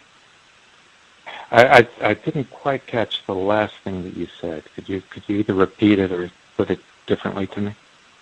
Sure. One of the main defense mechanisms used by so-called white people is the tendency to deny the concept of race. What do you think about that? Well, I don't understand it. So why would that be? I assume what he means, deny the concept of race, he means deny that racial categories reflects anything real about human beings. So why would that be a defense mechanism? I mean, to say it's a defense mechanism, I guess you're saying, well, I guess he's saying, because you're talking about him, that there are no grounds for questioning the notion of race. And I think there are very important grounds for questioning the notion of race.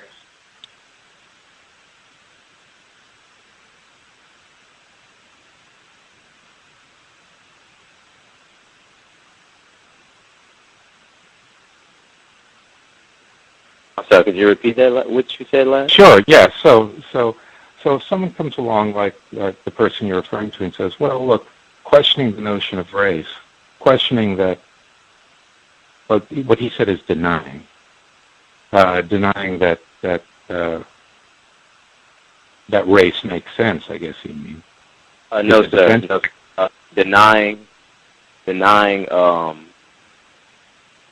the fact that, you know, I would guess white people created the concept. Essentially, it was there. He says Caucasoid racial personality. Basically, that created that concept. Yeah, I reject that. I don't think the concept of race. We can say that white people invented the concept of race. It took on certain very specific forms. Yeah. They gave it a certain sort of stamp, but I think it's a much more general notion.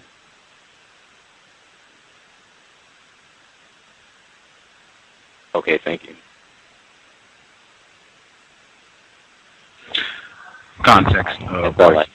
Oh, I'm sorry. Go ahead. No, that was it. Thank you for the questions, Rise Heru, Context of White Supremacy. If you're on the TalkShoe line, any of the folks there, if you have questions, it's *8. And if you're on the free HD line, it's *6 if you have questions. I wanted to make sure that I asked as well. I know you said, Dr. Smith, at the beginning of the program, you said that you said it just again, you reject the concept of race, that you do not classify yourself as white. You mark human, I think is what you said at the beginning. You mark human race if you're given those forms now. I wanted to ask, what problem are you attempting to solve by not classifying yourself as white? Well, the problem I'm trying to solve is that I'm being confronted with a way of categorizing myself and categorizing other people, which I think is false and misleading. It's a framework that I don't think has much to do with reality, and it's a highly oppressive framework, and I want nothing to do with it. Okay. This framework, I just want to see if we're trying to be clear. I think that's one of the problems, everyone not being clear with what we're talking about, what problem we're trying to solve. When you say this oppressive framework, are we talking about the system of white supremacy? Well, that is an oppressive framework, absolutely. But what I had in mind was what's an oppressive framework is simply the notion that people fit into these racial boxes. So, look, I think we have to ask what race means in order to address this question. So what is it to be a member of a race?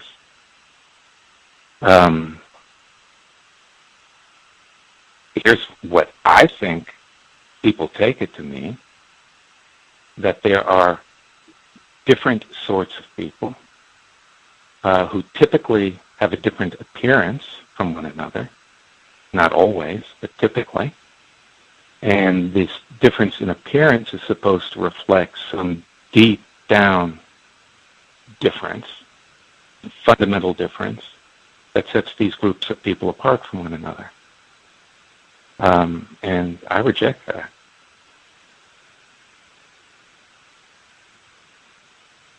Okay.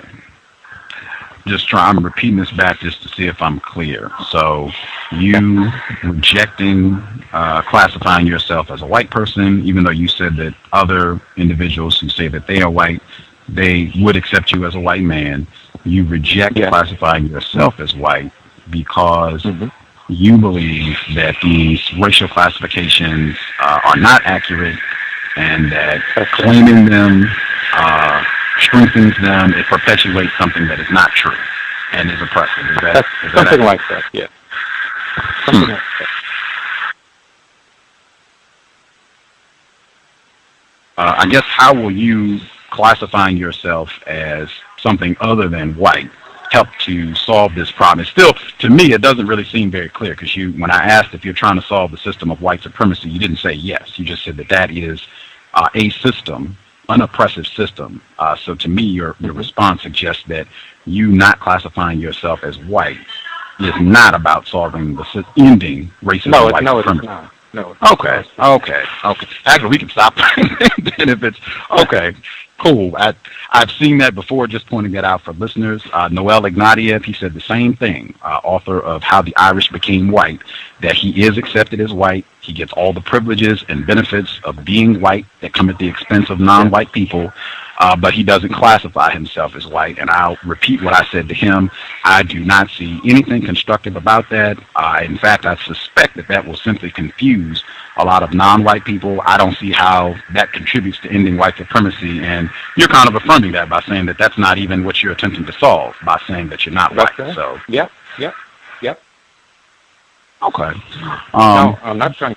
Yep. Okay. One other thing that I wanted to point, I guess two other things I wanted to point out, and also let folks know, if you have questions, you should get your hand up now. I don't want to be waiting until the last minute and then people throwing their hand up. So if you have questions, you should get your hand up now. If you dial the 760 line, press *6 if you have a question. And if you're on the TalkShoe line, press *8 if you have a question. You mentioned William Broyles Jr. in your book and his essay, where he talked about why men love war, and him, I would have to say, looking back fondly and reminiscing on his time in the Vietnam War. I'd read that piece before I read your book. It had been some time since I looked at it, and it reminded me of it. For folks who do not know, I don't even know if Dr. Smith, if you're aware, William Broyles Jr., he wrote the screenplay for Planet of the Apes, the 2001 version that came out with Mark Wahlberg, Michael Clark Duncan, quite a few other folks. But yeah, he did the screenplay for that. And I mean, you talk about dehumanization and depicting black people as monkeys. When that came out, when that whole film franchise began, it started 1968, the film. The book came out in 65, but I mean, the middle of the so-called civil rights movement, as well as you have mass movements around the world against colonialism, white supremacy, same thing, at the time that book-film came out. In my opinion, it's just, I'm sorry? I think that's very interesting. Oh, okay. Yeah, that's the context that it came out, I think, is very significant. And in my opinion, it's Thomas Jefferson just continued. It's the chain of being continued, the fact that this book is supposed to be dealing about racism. Even the author of the book, Pierre Boulez, I believe he's a French white man, the author of the book Planet of the Apes, he said that this was supposed to be dealing with colonialism. This is supposed to be dealing with white supremacy, science fiction dealing with real problems, racial problems on the planet. And I would say it's a sad continuation of, as I said, Thomas Jefferson depicting non-white people as apes and monkeys, that this is the way that we have to think about, and alleged to be thinking in a progressive way about how we're going to solve this problem, that again, the non-white people got to be depicted as apes and gorillas. And I just wanted to make sure that I got that in. William Broyles Jr., essay, Why Men Love War, and his fascination and fond memories of killing gooks and hooches, and that's what he calls them in his essay, gooks and hooches. Same person comes along and does the screenplay for Planet of the Apes 2001. I don't think that's a coincidence at all. Any thoughts? I guess you said you didn't know that he wrote the screenplay, but any thoughts? I didn't know that. I think that's fascinating. I think that's really, really plausible that it is not a coincidence. And yeah, I mean, what's there to say? I would guess that that's part of the appeal of the film was the context in which it appeared. As you point out, it's the height of the civil rights movement, and that film must have touched some anxiety or some whatever. It pushed some buttons in the audience. That's something I want to look into more fully. Actually, thank you for that. Sure. Just a recent installment, just months ago, we talked about that extensively. I think it seems, irrespective of time period, something about Planet of the Apes seems to really strike a chord with white people worldwide. And context, again, when the film came out this year, Rise of the Planet of the Apes, it came out the weekend that the London riots sparked. And again, you talk about dehumanization, where they're referencing people as rats, feral rats. That was repeated infinitely. It was repeated on the BBC during that whole episode. I don't think that's a coincidence either. That's the weekend that it came out. Charlton Heston, former NRA president. I think that film seems to have a deep and lasting resonance with white people, in my opinion, intricately related to the system of white supremacy. Also, just back to the monkeys, you talked about in your book extensively, talking about how behaviors amongst monkeys and chimpanzees, how they exhibit a lot of these tendencies to be brutal to other monkeys or other chimpanzees. One of the behaviors that you touched on was sometimes these different groups of chimpanzees, they will attack other villages or I don't even know what you call other groups of chimpanzees. Yeah, other communities.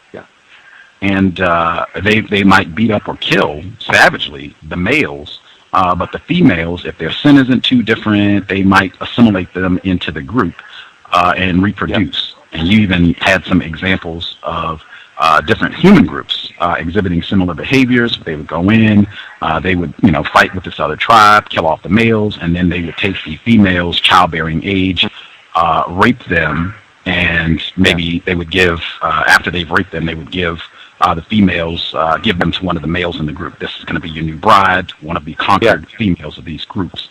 And I just want to talk about that aspect of rape as a form of dehumanization and conquest. I think that's something that people often miss, that sex can also be used as a means of dehumanization. Do you think that's accurate, Dr. Smith? Well, I'd say it often reflects dehumanization. Rape is intimately bound up with war. It's very, very common in war. It's often not acknowledged. It's war's dirty secret.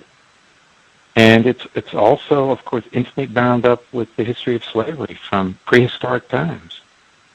So when, originally slaves were defeated people, and females were taken basically for sexual purposes, and males were used for labor. So, yeah. Something else we talk about consistently, how racist man and racist woman, they will use sex. That is an integral aspect of conquest, whether it's out and out rape or whether it's under the Thomas Jefferson. We can just keep quoting them, monkeys or Sally Hemings. Whether this is not rape. I really care about her, and I'm gonna free her, even though he did not free her. Sally Hemings, I'm talking about. This is hand in hand and not incompatible with white supremacy at all. Something that I think non-white people get very confused about. I was reading your book, and I wanted to ask for clarity. I thought there was a passage where you said that your wife was a black female. I just wanted to ask, is that true, or did I misread? Okay. Wow. Wow. How long have you all been, quote-unquote, married? 13 years. Wow. Do you think your wife suspects that you could be a racist white supremacist? No, I don't think so. Wow. Wow. Do you have offspring? I have 2 children from a previous marriage. Oh, okay. Okay. Was your previous wife, was she white or non-white? Oh, she was white. She was white. That's interesting, too. That's just got to be thinking fast. When I asked if you were a white person, you said you rejected racial classifications. When I asked if your wife was black, we got a black. Yes, she's black. You didn't say that you reject racial classifications, that you don't see her. Oh, yeah, but I do in that case. I do in that case, too. But it was simply for ease of communication. I mean, I've made my point that I don't endorse these classifications. Okay. You do not have children with your current wife, your black female that you're married to now. You all do not have children? No. Okay. That's correct. Very interesting. Very interesting. Wow. I'll make sure folks know we're all coming to the end of 2 hours. If you have a question, you should get your hand up now. I don't like the sliding in at the last minute. Folks with questions, if you are on the 760 line, it's *6. If you're on the TalkShoe line, it's *8. I'll double check since we have a minute or so. The person in the last 4 digits, 5591. Did you have another question that you wanted to get in really quick? No, sir. I heard a lot, so I'm satisfied. I have my mind made up, so I appreciate that, Gus. Yes, sir. Rod Seru, did you have another question? Are you good, sir?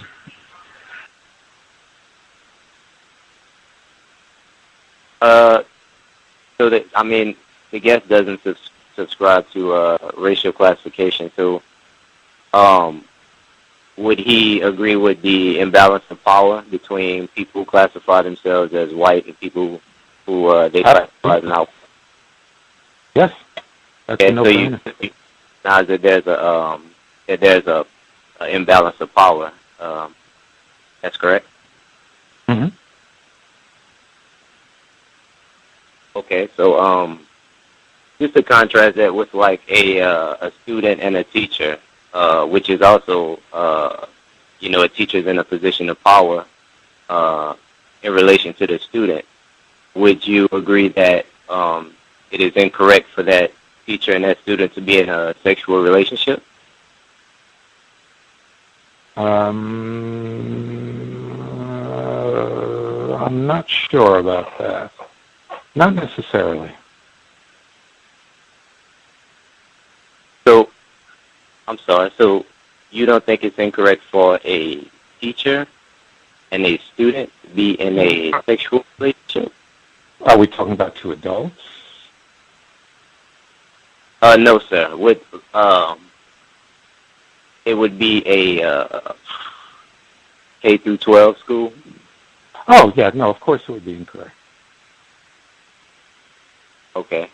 So you would think that's incorrect behavior, right? Mm-hmm. I do. Okay. So this would the imbalance of power between people who classify themselves as white and people who they classify as non-white. What do you differentiate from the two of the power imbalance? The incorrect. Sorry, I didn't catch the last thing you said.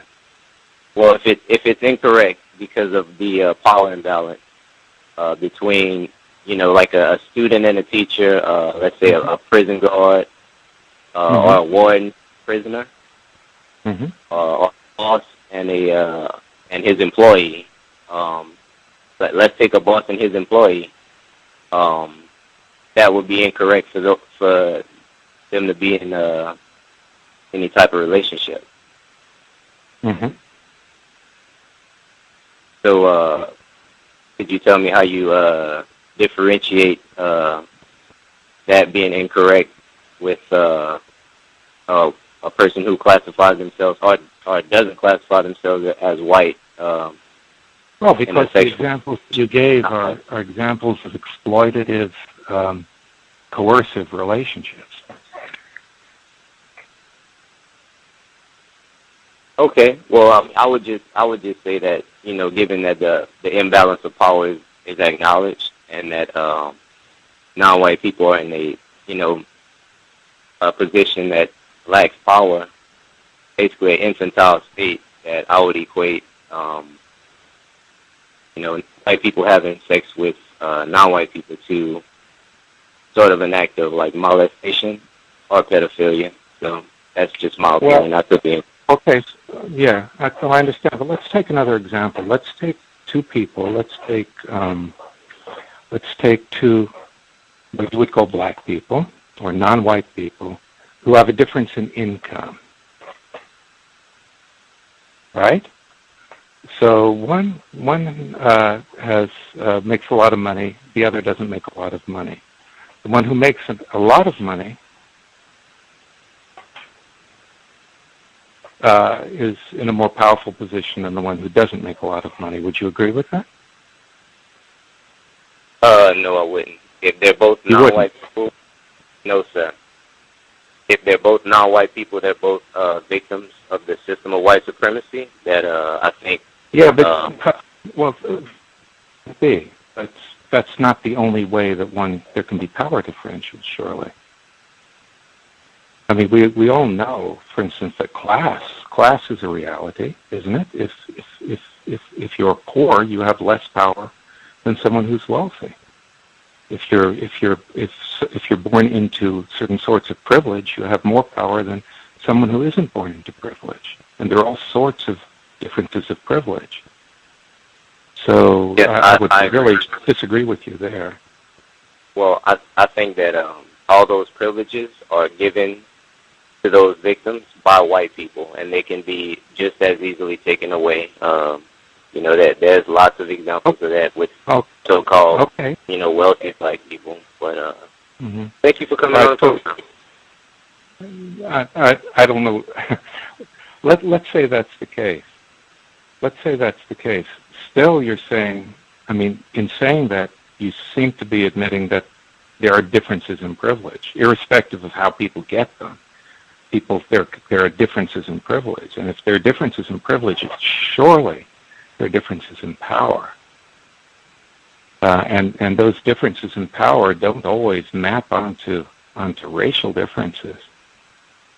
And so if you're going to take the view that if there are differences in power, sexual relationship is in some way necessarily coercive or exploitative, then you're going to have to disapprove of a lot of different sorts of sexual relationships.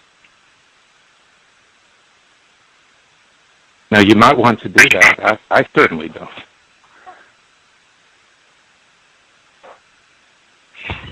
One more question. Would you know of any examples where any black individual or maybe a black collective individuals practice or exempted power that offset white people's ability to function?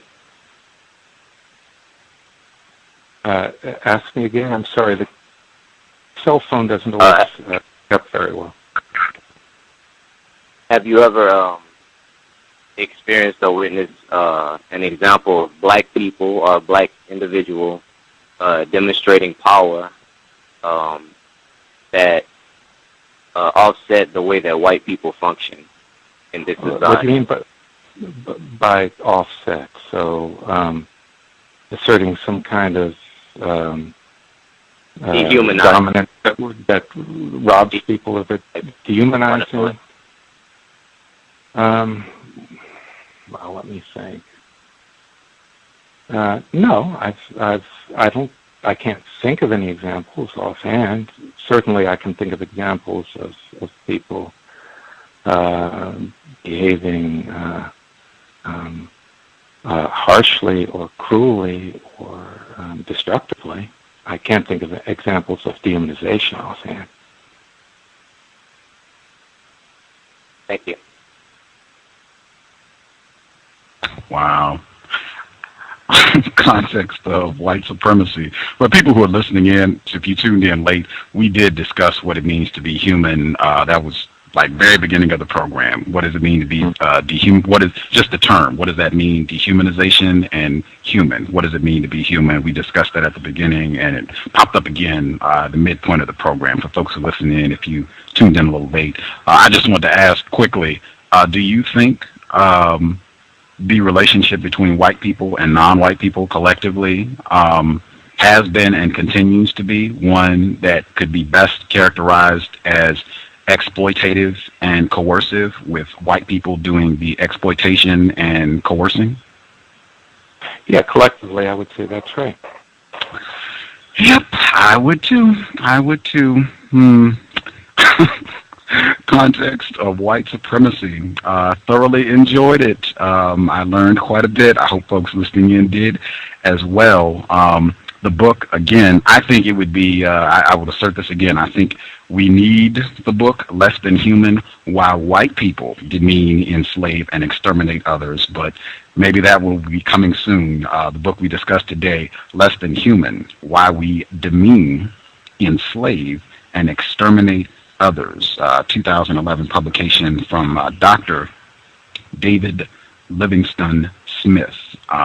Really enjoyed the dialogue. Oh, I said I was going to ask, have you given any thought since I asked about perhaps white people are projecting with regards to dehumanizing non-white people and affirming their own humanity? Yeah, I have thought about that, and I think I probably don't think that's what's going on. I think that what's going on is a lot cruder than that.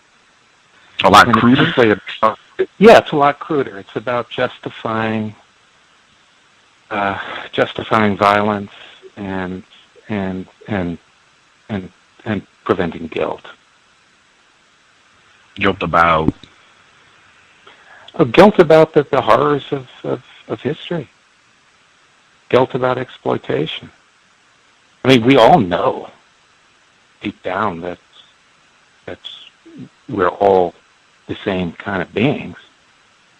We can deceive ourselves into thinking that we're not. We can deceive ourselves into thinking that others are less than human, because it allows us to do things that we couldn't do otherwise, and it allows us to not feel guilt about these terrible acts.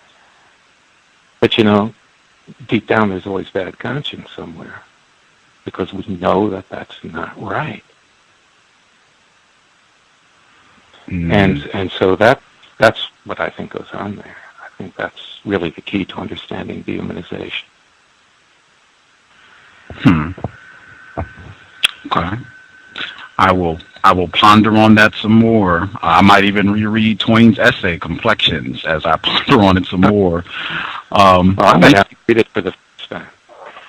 It's online. You can read it. It's in. I had the book in hand. It's in several books now because it's so short. They've republished it in a lot of different anthologies and what have you.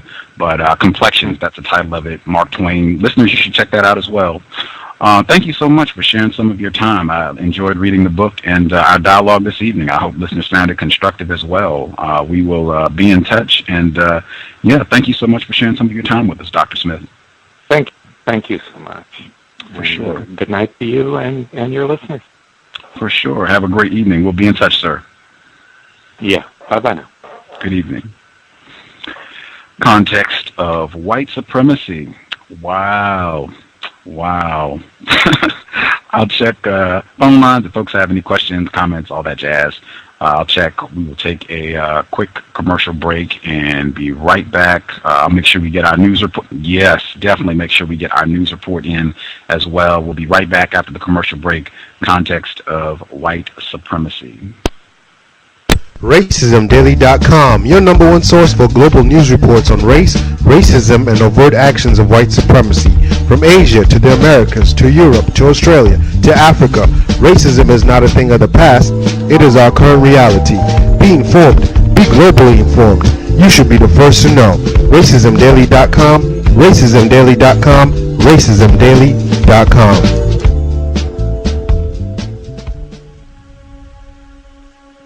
Is racism hurting you? On issues of race, are you unable to speak, think, and act with clarity and confidence? Are you tired of laughing when nothing is funny, smiling when you are not happy, agreeing when you really disagree?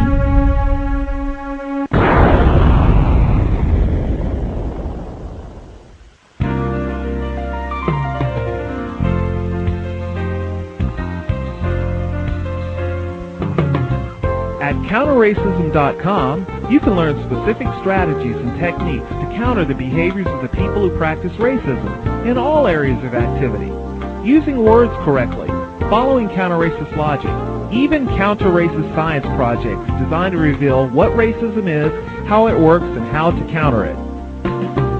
The open source code writing format allows you to pick and choose from a variety of counter-racist suggestions so you can produce the code that works for you. Stop by counterracism.com today and help replace racism with justice. That's counter-racism.com. Do you need a one-stop shop for all of your multimedia needs? Triumphant Multimedia is a skilled team of professionals with a passion for great marketing and chic design. Our specialties include consulting, brand development, copywriting, and creative graphic design that's second to none. We also offer photography, photo retouching, videography, and video editing. At Triumphant Multimedia, our goal is to provide highly effective creative solutions built to suit any individual need or budget. Give us a call at 678-732-8067 or check us out online at trimultimedia.com.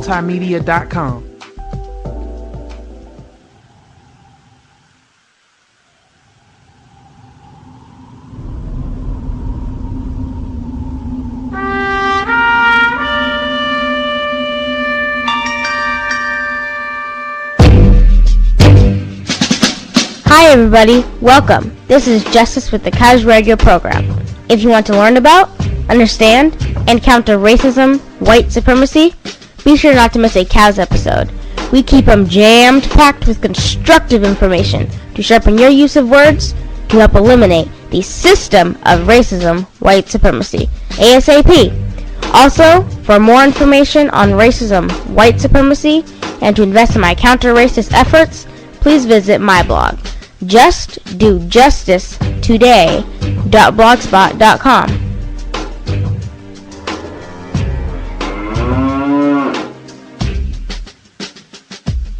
You're just saying just buckets and buckets of words.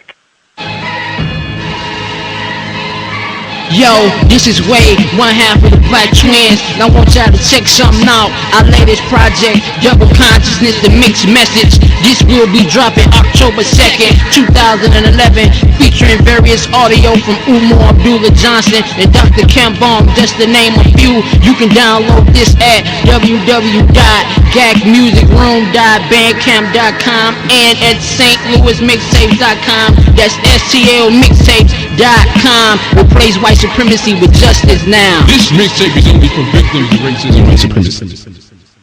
In August of 05, that's when the hurricane came. 1,836 lives was claimed. Let's get down to the bottom, like who really was to blame. They say 90% was man, the other 10 was rain.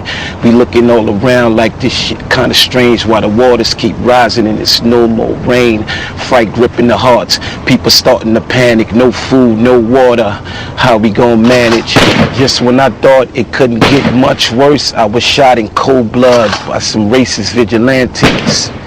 Wish I had armed myself. I'm feeling like a crash dummy without a seatbelt, meaning I wasn't strapped in, and I'm surrounded by these white devils hunting black men.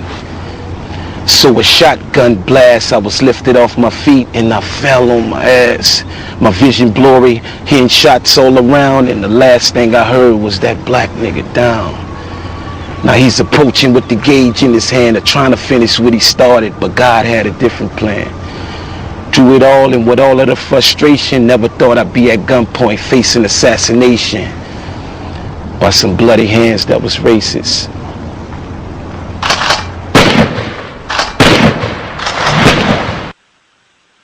Context of White Supremacy. Again, that is Mr. Donnell Harrington.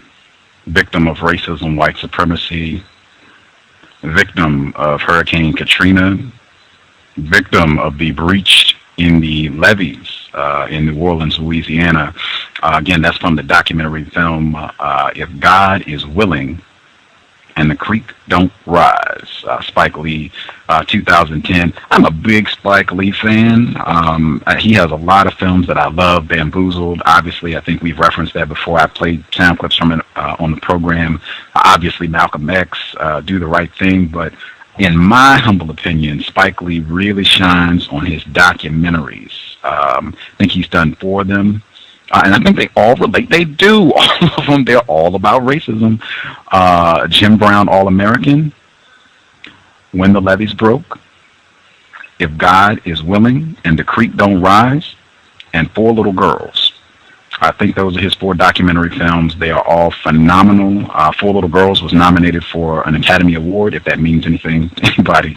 But outstanding. All of them. I didn't even hear about it. I think... If God is Willing and the Creek Don't Rise, that came out in 2010. I just heard about it. I hadn't even heard anybody say anything about it, but it's phenomenal. Tons of footage, additional footage about what's going on in New Orleans. He goes down 5 years after the big storm and the vigilante violence, racists going out and killing black people. He has, it's just super informed. You should really check it out. He has A.C. Thompson, former guest on the Cows. He is on there talking about the enforcement officers going out and killing black people and burning them up, and the shooting on the bridge. Where they even have footage of that, the shooting on Danziger Bridge, where they shot those black people, killed a black male who had mental disabilities. They shot him, killed. I think they shot him like 7 times. Anyway. Just savage conduct of white people on display. I cannot recommend it enough. You should check it out. Mr. Donnell Harrington, he's on there as well, talking about the black people. They shot him down, called him a nigger, and then wouldn't help him. He went to get some other white people to help him, and they told him, get away. We're liable to shoot you too, nigger. Get out of here. Check that out. Excellent footage. They also talk about the BP oil spill as well. Man. I know we have folks who listen to the program down in that area. If you need an illustration, if they are sounding like they're trying to cut white people some slack, they're confused about racism, white supremacy, trying to pretend that it doesn't exist, excellent way to reel them back in. Let's be truthful about things. Let's just go back and get some of the footage from what went down in New Orleans 2005 and what continues to happen in that area. And you even have some white people on that film saying there's no way this would have happened to an area with mostly white people. What happened during the hurricane and the oil spill, no way white people would have tolerated this if this area had mostly white people.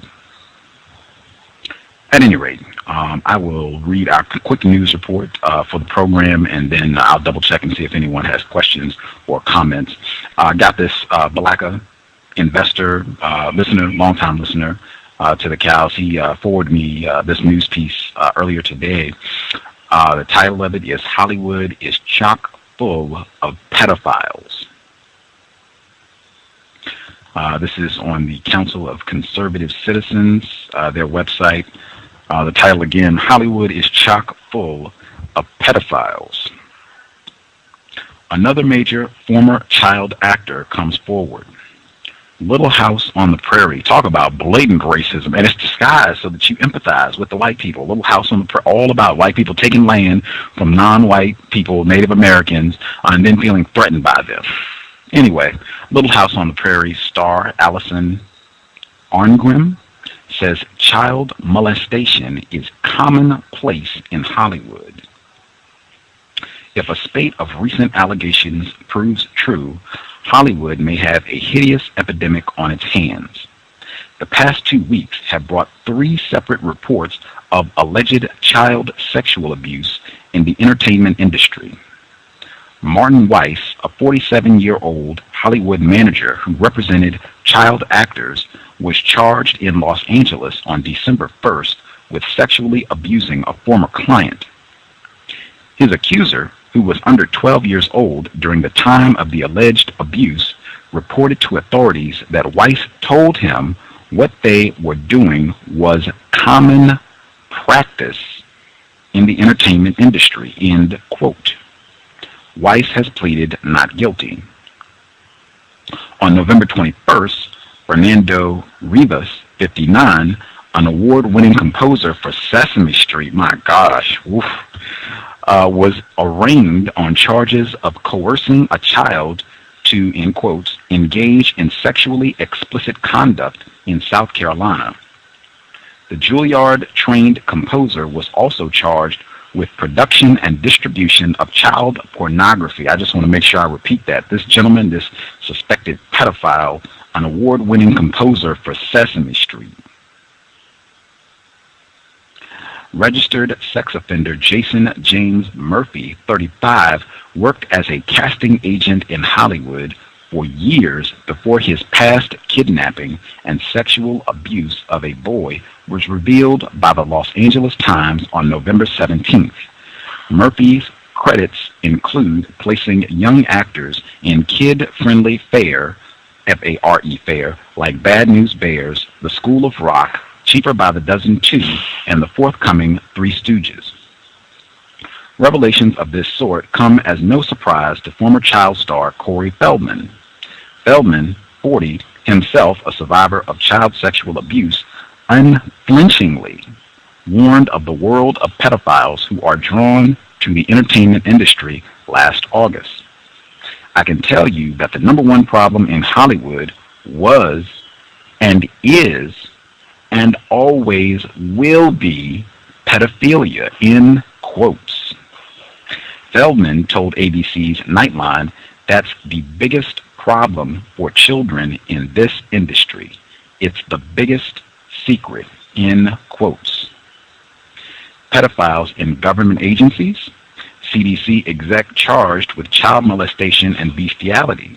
She has returned to work while she waits for her trial. Let me read that again. Center for Disease Control, I think Brother Dawa said Center to Control Diseases, headquarters in Atlanta, Georgia. CDC executive charged with child molestation and bestiality has returned to work while she waits for her trial. A Center for Disease Control and Prevention official charged with 2 counts of child molestation and bestiality for sexual acts involving a 6-year-old boy is back at work, her attorney told the Atlanta Journal-Constitution on Wednesday. Kimberly Quinlan Lindsay's preliminary hearing scheduled for Thursday was reset for a future date, said Bob Rubin, one of Lindsay's attorneys. It's unknown if Lindsay's live-in boyfriend, Thomas Westerman, a resource management specialist with the CDC, also charged with 2 counts of child molestation, has returned to his duties with the agency. Calls to Westerman's attorney, Reed Thompson, and to a CDC spokesman seeking comment were not returned. The agency typically does not discuss personnel matters. The alleged incidents took place between January 1st, 2010 and August 22nd at Lindsay's Decatur residence. A medical professional alerted police about the child molestation allegation on August 24th, according to DeKalb Police. During the investigation, evidence was recovered that led to the bestiality charge, a DeKalb Police spokeswoman told the Atlanta Journal-Constitution in October.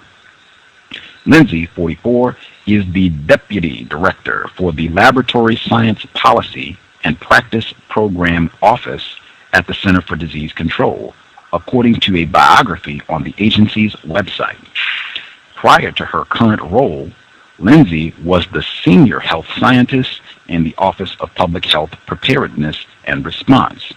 That office oversees the allocation process for $1.5 billion in terrorism preparedness. I just want people to think about that for a minute. Anyone out there, if you have been accused of doing something incorrect, whether you did it or not is irrelevant. Just if you've been accused of something, or if white people have tried to get you in trouble on the job and saying, you know, you did this wrong, you did that wrong, I just want you to think for a moment how many times that's happened where you were allowed to go back to your job, particularly something serious, where you got accused of something where, you know, there could be jail time. Got allowed to go back to your job, where you get to manage $1.5 billion. White people clown so hard, it's embarrassing. And again, keep that in mind. Next time you're in Atlanta and you're wondering what is going on, why are there so many gay black males? Why are there so many gay black females? Antisexual. Tyler Perry headquarters, what is going on? What is all of this? Just keep that in mind. This is what's going down at the CDC. Just keep that in mind. In Atlanta residents, I know we have a lot of people who listen to the program who are down in the Atlanta area. Just, keep that in mind. When you're moving throughout the city, you should move to Midtown, Buckhead area, all of that. Just keep that in mind as you proceed. Again, we'll be back on Wednesday evening, December the 7th, Professor Bruce Baum, white people, more white people. Cowbells should be ringing. This gentleman, excuse me, I can't believe that. This suspected white supremacist has written about Thomas Jefferson and Sally Hemings. So the cowbells should be ringing, and we should have easy ability to bring up and have serious dialogue about the 8th area of people activity, sexual intercourse between white people, non-white people. This Wednesday, same program time, 8 p.m. Eastern, 5 Pacific. I'll check folks that are on the line if they have anything they want to share. I know one thing I was thinking, there have been several times where we've done programs where we've had a white person on the program, and I knew going into the program that this white person was committing maximum racist aggression, being engaged in sexual intercourse with a non-white person, and I waited to bring that information out until later in the program. I'm thinking, because normally, like if I'm out in the street, quote unquote, and I'm having dialogue, and I know this about a white person, that's something that I bring up immediately. Like if there are other non-white people around, I make sure that we all have that information that this white person is sexually sewering victims. I make sure that everybody has that info so that we're not confused. On the program, I don't often make that the first thing that I bring up for several reasons. One of them being, if it's a white person, or even if it's a non-white person, that topic can be very explosive. People can get easily offended or pretend that they are offended. I've seen that go bad often, where people shut down and they don't want to give out accurate information. So I try to pick my spots about where to bring that up on the program. Also, I've seen we're bringing that up early. It can end up becoming the major focus. Like that's what people want to focus on. And oftentimes that's not the only thing that I want to talk about. I don't want that to dominate the discussion, even though I think that is incredibly important. Anytime it's a white person and they're, trying to pretend or say that they're against racism or that they're working for justice or whatever, if they are sexually suing a victim, that tells you all you need to know about that white person. Maximum racist aggression. In my opinion, there is nothing worse that they could be doing to that non-white person other than getting them in the bedroom and raping them, voluntarily or no. But I will rethink that. If you all have feedback on that, if you think it's something that should be brought up sooner than later, you can let me know. But those are I have other reasons too, but those are two key reasons why I tend to wait a little bit before I bring that up. I'll double check with the folks that are on the line if you have anything that you want to add in about what you heard from Dr. David Livingstone Smith, or anything else that you want to bring up. I think Raz Heru, your line should be open, as well as the caller, last 4 digits 5591. Any of the other folks that are online, if you are on TalkShoe, it's *8. If you have questions or comments, if you're on the free HD line, it's *6. I'll just make sure I get in. I had 909 ringing in my head where he was quoting Dr. Welsing and saying, race is a reality. We're not going to solve this problem by having people pretend that they are not classified and accepted as white. We're not going to solve this problem by having non-white people pretend that they are not classified and abused on the basis of being not white, black especially. That is not going to solve this problem. And he even admitted, hey, I'm not even trying to solve that problem. So, yeah, I thought that was great. I hope people didn't miss that. Not trying to solve that problem at all. So, yeah. Raz Heru, person 5591, did either of you have anything that you wanted to share?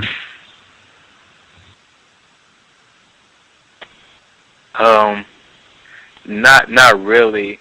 I just found it interesting that he raced out in the manner that he did, and as you said, I did get suspect to that early on, and then once I found out that he had a non-white mate that he didn't have a kid with, that's mostly when I threw in the towel on it. Mm-hmm.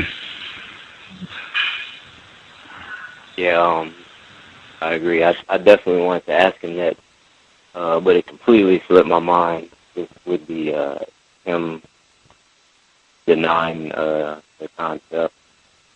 And yes, I remember a show.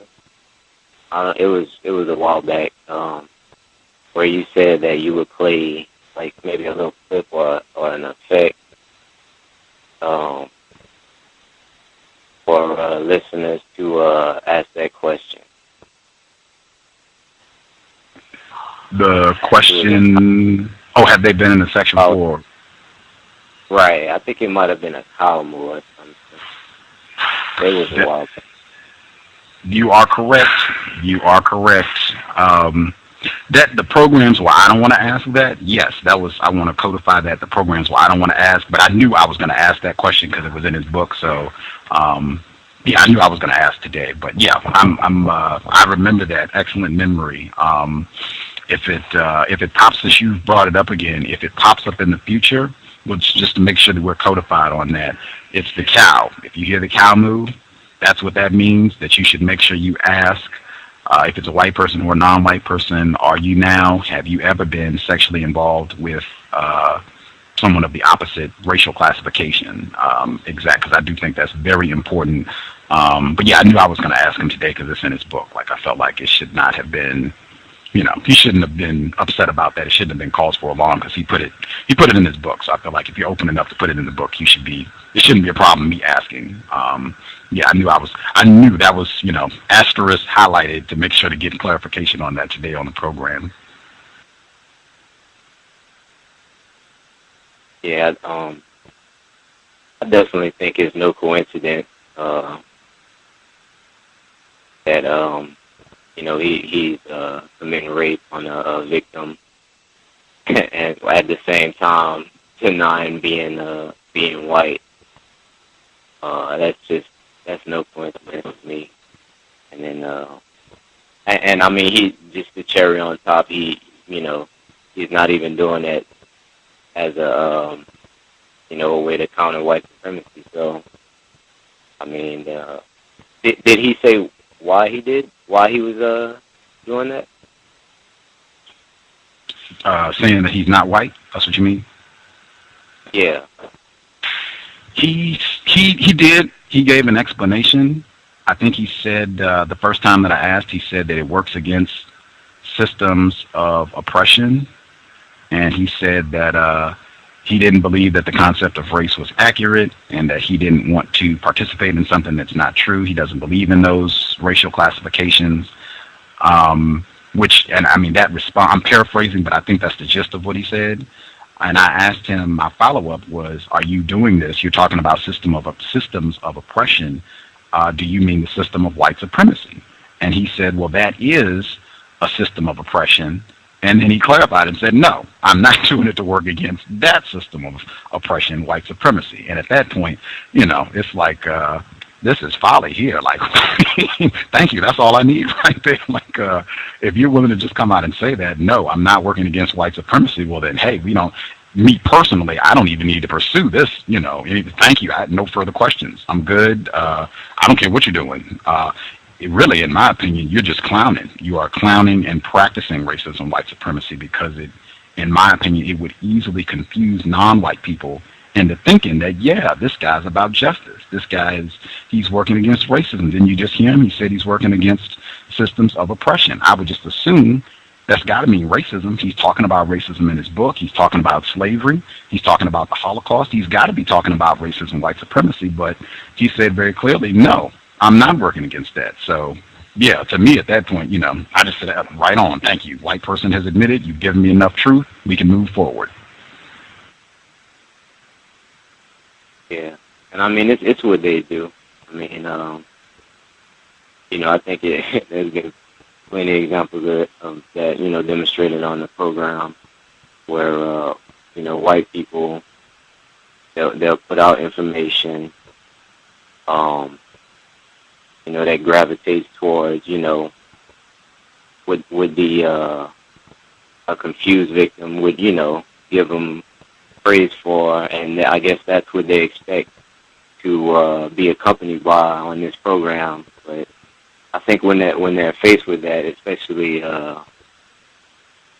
just the on the multiple level of questioning that that they're hit with, they really can't do anything but tap dance. And I had a cousin listening. He's a non-white black so-called Asian parent, and he even said that the guy was basically just saying buckets and buckets of words, not really answering the question. So it's what they do, and I'm sure if maybe Miss 404 would have called in and put him on a hot seat about that tragic arrangement, he might have he might have had to withdraw. But yeah, it is embarrassing. How they could just do what they do, and we're basically at a point where a lot of non-white victims, they accept it because it's already been appealed to them in a humorous way, so they think it's funny, they think it's cute. So and it's real sad, especially in younger non-white females. It's really sad. And I have friends in Atlanta, and the areas where you described earlier, Gus. They say when they do go in those areas, they really can't tell what is what, so they don't even really bother. So that.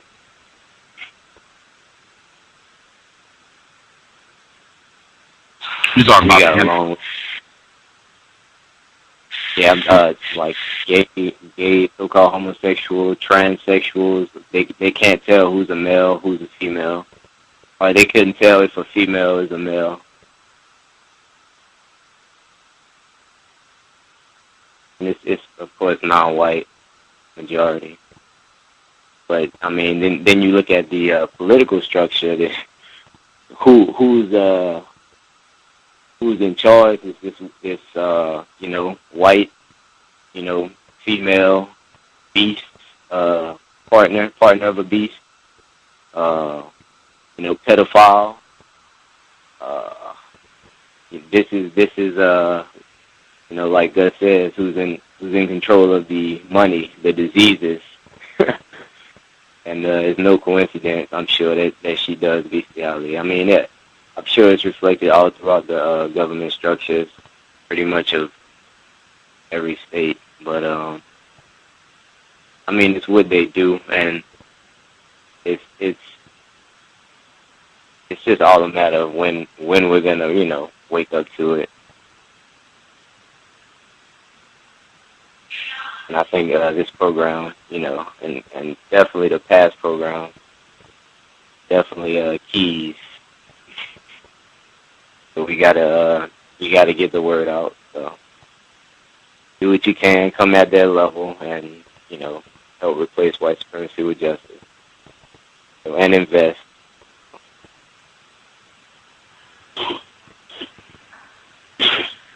I want to minimize the suspected white supremacist Dr. Smith and his performance, and he slipped that conflation in too. I was going to reference Dr. Ali again because he blogged. It's on his blog. If anybody Bandung 2, I'll give out the address. But he blogged about this book on his site. That's how I found out about it. I didn't know anything about it. But he also, Dr. Ali, non-white male who runs that site, he talks about conflation and how white people, that is one of their standard tactics, that they will throw in, oh, we got class issues and we got gender issues and all of that. They will toss in everything so that you will not get, yes, we're in a system of white supremacy. That's the problem. They will do everything possible to steer you away from that. And once the sex thing came up that he is sexually suing a victim, bam, he slipped that class thing in immediately. Like, wait a minute now, we got all sorts of power dynamics going on. We got class, and you got some people who have more money, and they got privilege, and bucket. I wish I had my bucket sound effect. I was thinking the same thing, buckets and buckets of words, and here we go. Just as much confusion as I can possibly throw out, the whole alphabet stew, so that you all will not be thinking, I'm a white person. White people exploit non-white people worldwide. We do it in all areas of activity, especially the 8th area, sex.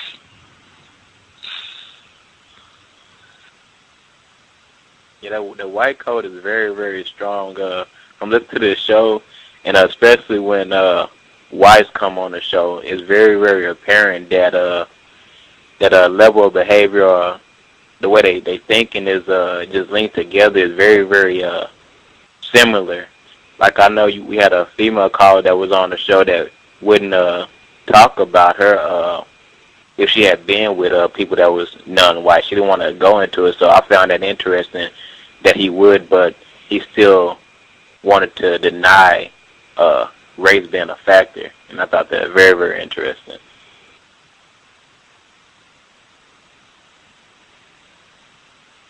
Absolutely.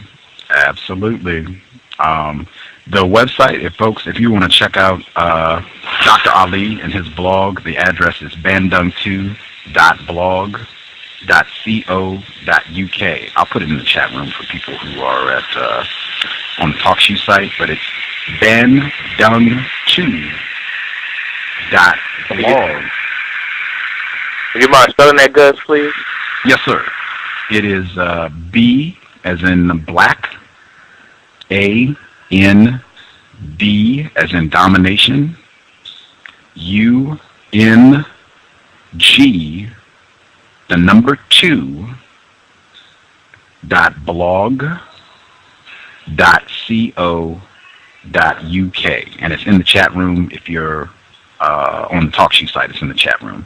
bandung2.blog.co.uk, and he has a lot of constructive links. He has books as well on the website. I think he has the link where you can download this book if you're interested in checking it out, just to see some of the information that he presents in the book. But you can read the post that Dr. Ali, what he had to say about this book. It's on the website. If you go there and if you look on the left side, it's posted under less than white. You can click that, and it should take you to the page. You can read what he had to say about Dr. Smith's work. What I said about that we, and trying to pretend that we all people on the planet, white and non-white, have a common history of abuse, molestation, rape against other people, when that is absolutely not true. And he admitted that repeatedly while he was on the program. So, yeah, you can visit his site to get that. And also his term conflation is on that website, where white people, they will, in my opinion, practice white supremacy by just tossing everything in. It's not just white supremacy. It's class, it's capitalism, it's homophobia, it's sexism, it's gender, just anything you can possibly throw in to cloud the issue so that non-white people will not have clarity that the problem is white people, and the number one issue on the planet is the system of white supremacy. But yeah, visit his website. Lots of good info.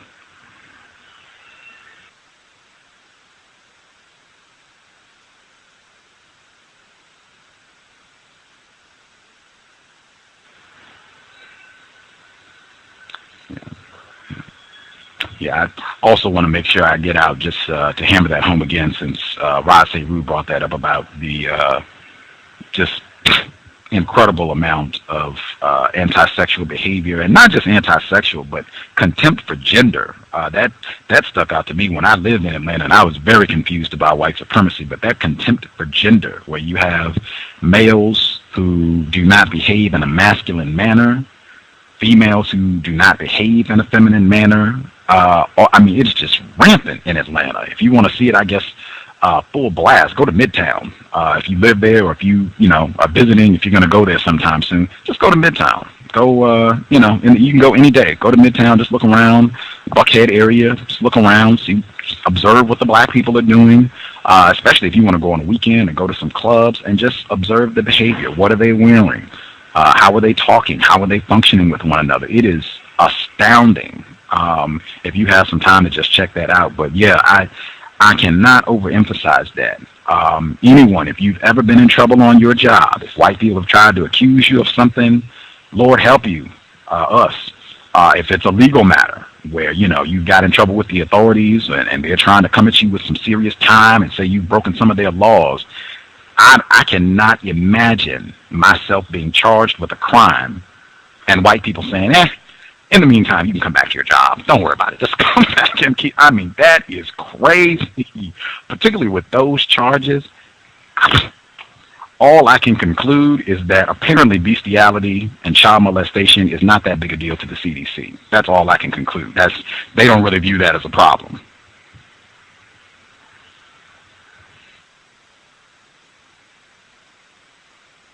It's not a big deal to white people. What they do.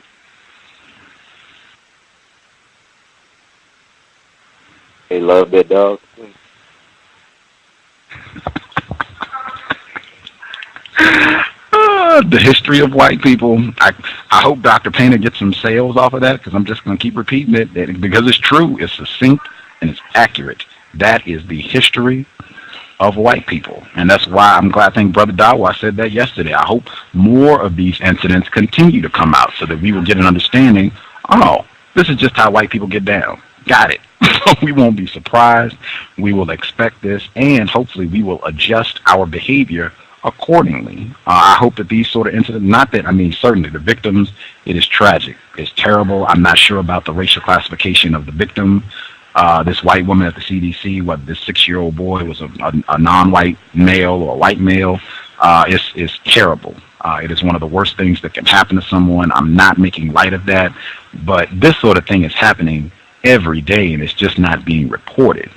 These are just, little blips that are coming to the surface about something that white people get down. This is how they get down. If you go to Whitewash, if you want some sites, cynicalafrican.wordpress.com, there's sites where they cover this, where they talk about how widespread this is. This is not just anomalous that this sort of thing is popping up with what happened at Penn State, what happened at Syracuse, the CDC issue. This, is widespread, as the article that I read, saying that the number one problem in Hollywood, pedophilia, child molestation. This is the history of white people. And that, again, our guest for today's program, this is how white people get down. Rape is an integral aspect. That sexual deviance and sexual confusion, they know. If you can get at someone mentally, messing them up sexually, victimizing them sexually, you got them for life.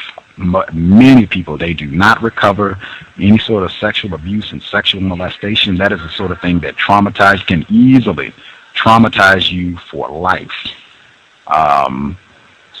White people know, they study this. White people are very informed about that. Just continue to research that. Now, this is something that black people, we should be talking about regularly. This sort of thing is popping up in the news every day. We should be informed about it. We should be talking to one another about this and just making sure that we are not asleep on this and not paying attention to these signs. I think it could be, Brother Dawa was talking about this, the Creator trying to give us some clues, trying to wake us up so we can deal with the problem that is white people. With that, we have about 10 minutes left in the program. If there's anything anybody wants to get in, last 10 minutes, anything anybody wants to touch on, I think it's important to bring up.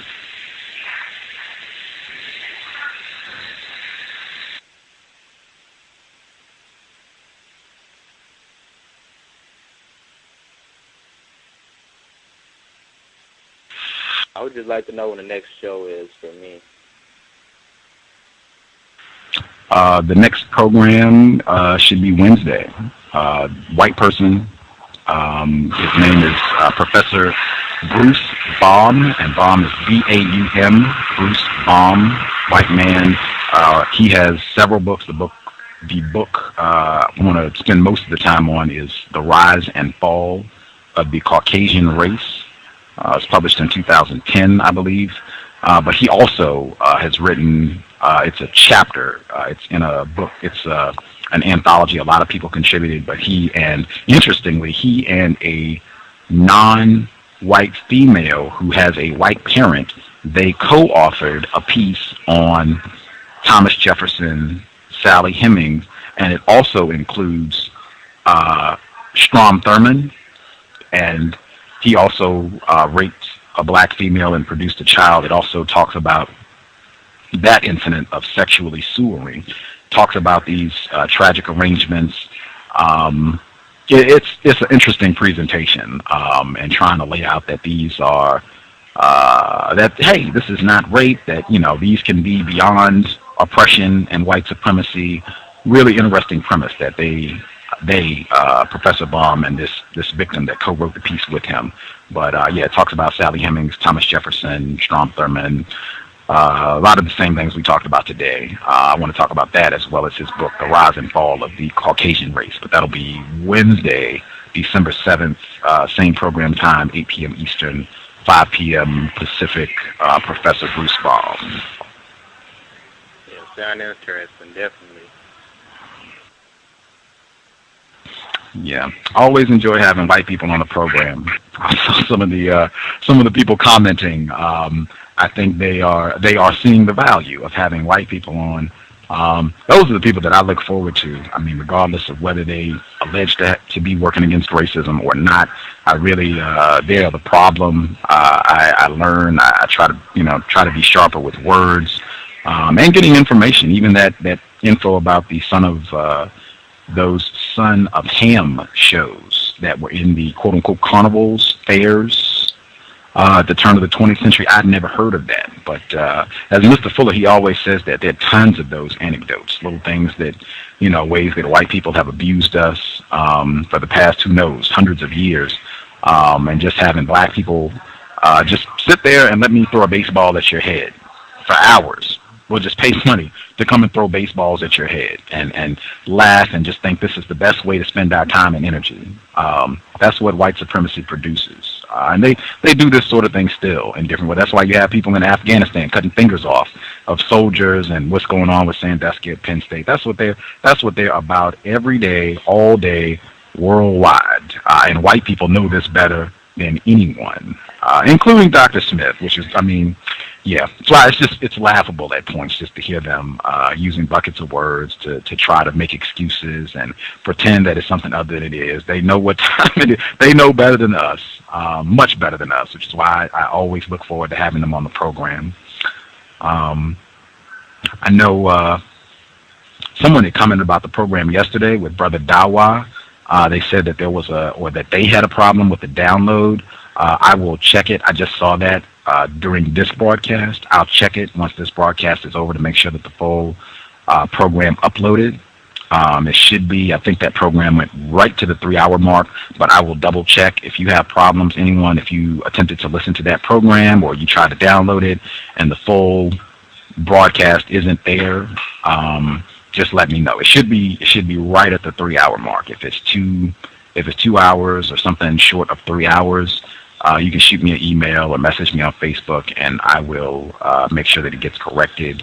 But yeah, I just found out about that during this broadcast. White people, blame white people for that too. They're always on their job.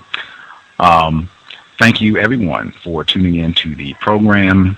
Justice's blog, justdojusticetoday.blogspot.com. Again, justdojusticetoday.blogspot.com. We will be back on Wednesday. Dr. Dr. Smith, white people, they're pretty consistent with how they get down. I think Creasy said consistently that white people, I think especially white men, although I wouldn't be surprised if white women do this as well, produce their white offspring who can continue the next generation of white supremacy, and then they can go and frolic in the slave quarters and rape as many victims as they like. Familiar pattern. Go ahead. I'm sorry. Yeah, you can see that with I guess that was on tonight, but yes. Absolutely. And I've seen that before. I think it's several other guests that we've had on who do the exact same thing. It's a lot of that sex. Anyone who listens, and if you're just now listening to the cows and you haven't been listening that long, that's part of the reason that there's so much focus on the incorrect nature of sex between white people and non-white people, is because I've concluded there's a lot of that going on, a lot more than we think. I didn't realize that until I started studying racism, white supremacy seriously and looking at Mr. Fuller's work. But there is so much of that going on. There's so much of it that's not talked about, whether it's in the Jerry Sandusky forum, the pedophilia that's not talked about and victimizing young children, male and female, or older victims who are on the job or different situations. Is so much of that going on. There's so many victims who are in these tragic arrangements, and there's so many white people who you wouldn't think that they're sexually involved with a non-white person, and they definitely are, whether they're doing it creeping out on the side or what have you, or whether they're married or in some sort of, quote-unquote arrangement, marriage or what have you with their victim. It's so much of that going on, and it is a major impediment to us being able to solve this problem. And I hope that sticks out on the program, and I hope the incorrectness of these quote-unquote arrangements or relationships, I hope that stands out on the program. It's one of the worst things that can happen. It's absurd. When I asked Dr. Smith if the victim that he's quote-unquote married to, if she suspected that he's a racist, he chuckled. That's the nature of the problem. And I think that has been common too when I've asked white people that have been on the program who are in these tragic arrangements, does your partner, non-white victim partner, do they suspect you of being a racist? And they have chuckled before giving their response. Like, are you serious? And then they move on. Of course not. Major part of the problem, do not ever, for any reason, get in bed, engage in sexual play with a white person. It is one of the worst things you can do. Is Thomas Jefferson and Sally Heming all over again every time. I cannot overemphasize that. We will be back on and we'll be picking right up where we left off. Thomas Jefferson, Sally Heming, on Wednesday with Professor Bruce Baum, white male suspected racist. Same program time, 8 p.m. Eastern, 5 p.m. Pacific. Be prepared. If it's a white person on the program, swing away. Those are the folks that are causing the problem. It's not victims. I don't care how confused they are. You should never be more angry at a victim than the perpetrators, the people who are causing our problems, white people. Looking forward to the program this Wednesday. Thank you, everybody, for tuning in to the broadcast. Replace white supremacy with justice as soon as possible. Be careful with your words. That is one of the major ways that white people maintain their system, using words to confound us. Really pay attention to words that are being used and polish those skills. We can all, myself, top of the list, we can all work on getting better at that. Context of White Supremacy signing out. Thank you, everybody, for tuning in.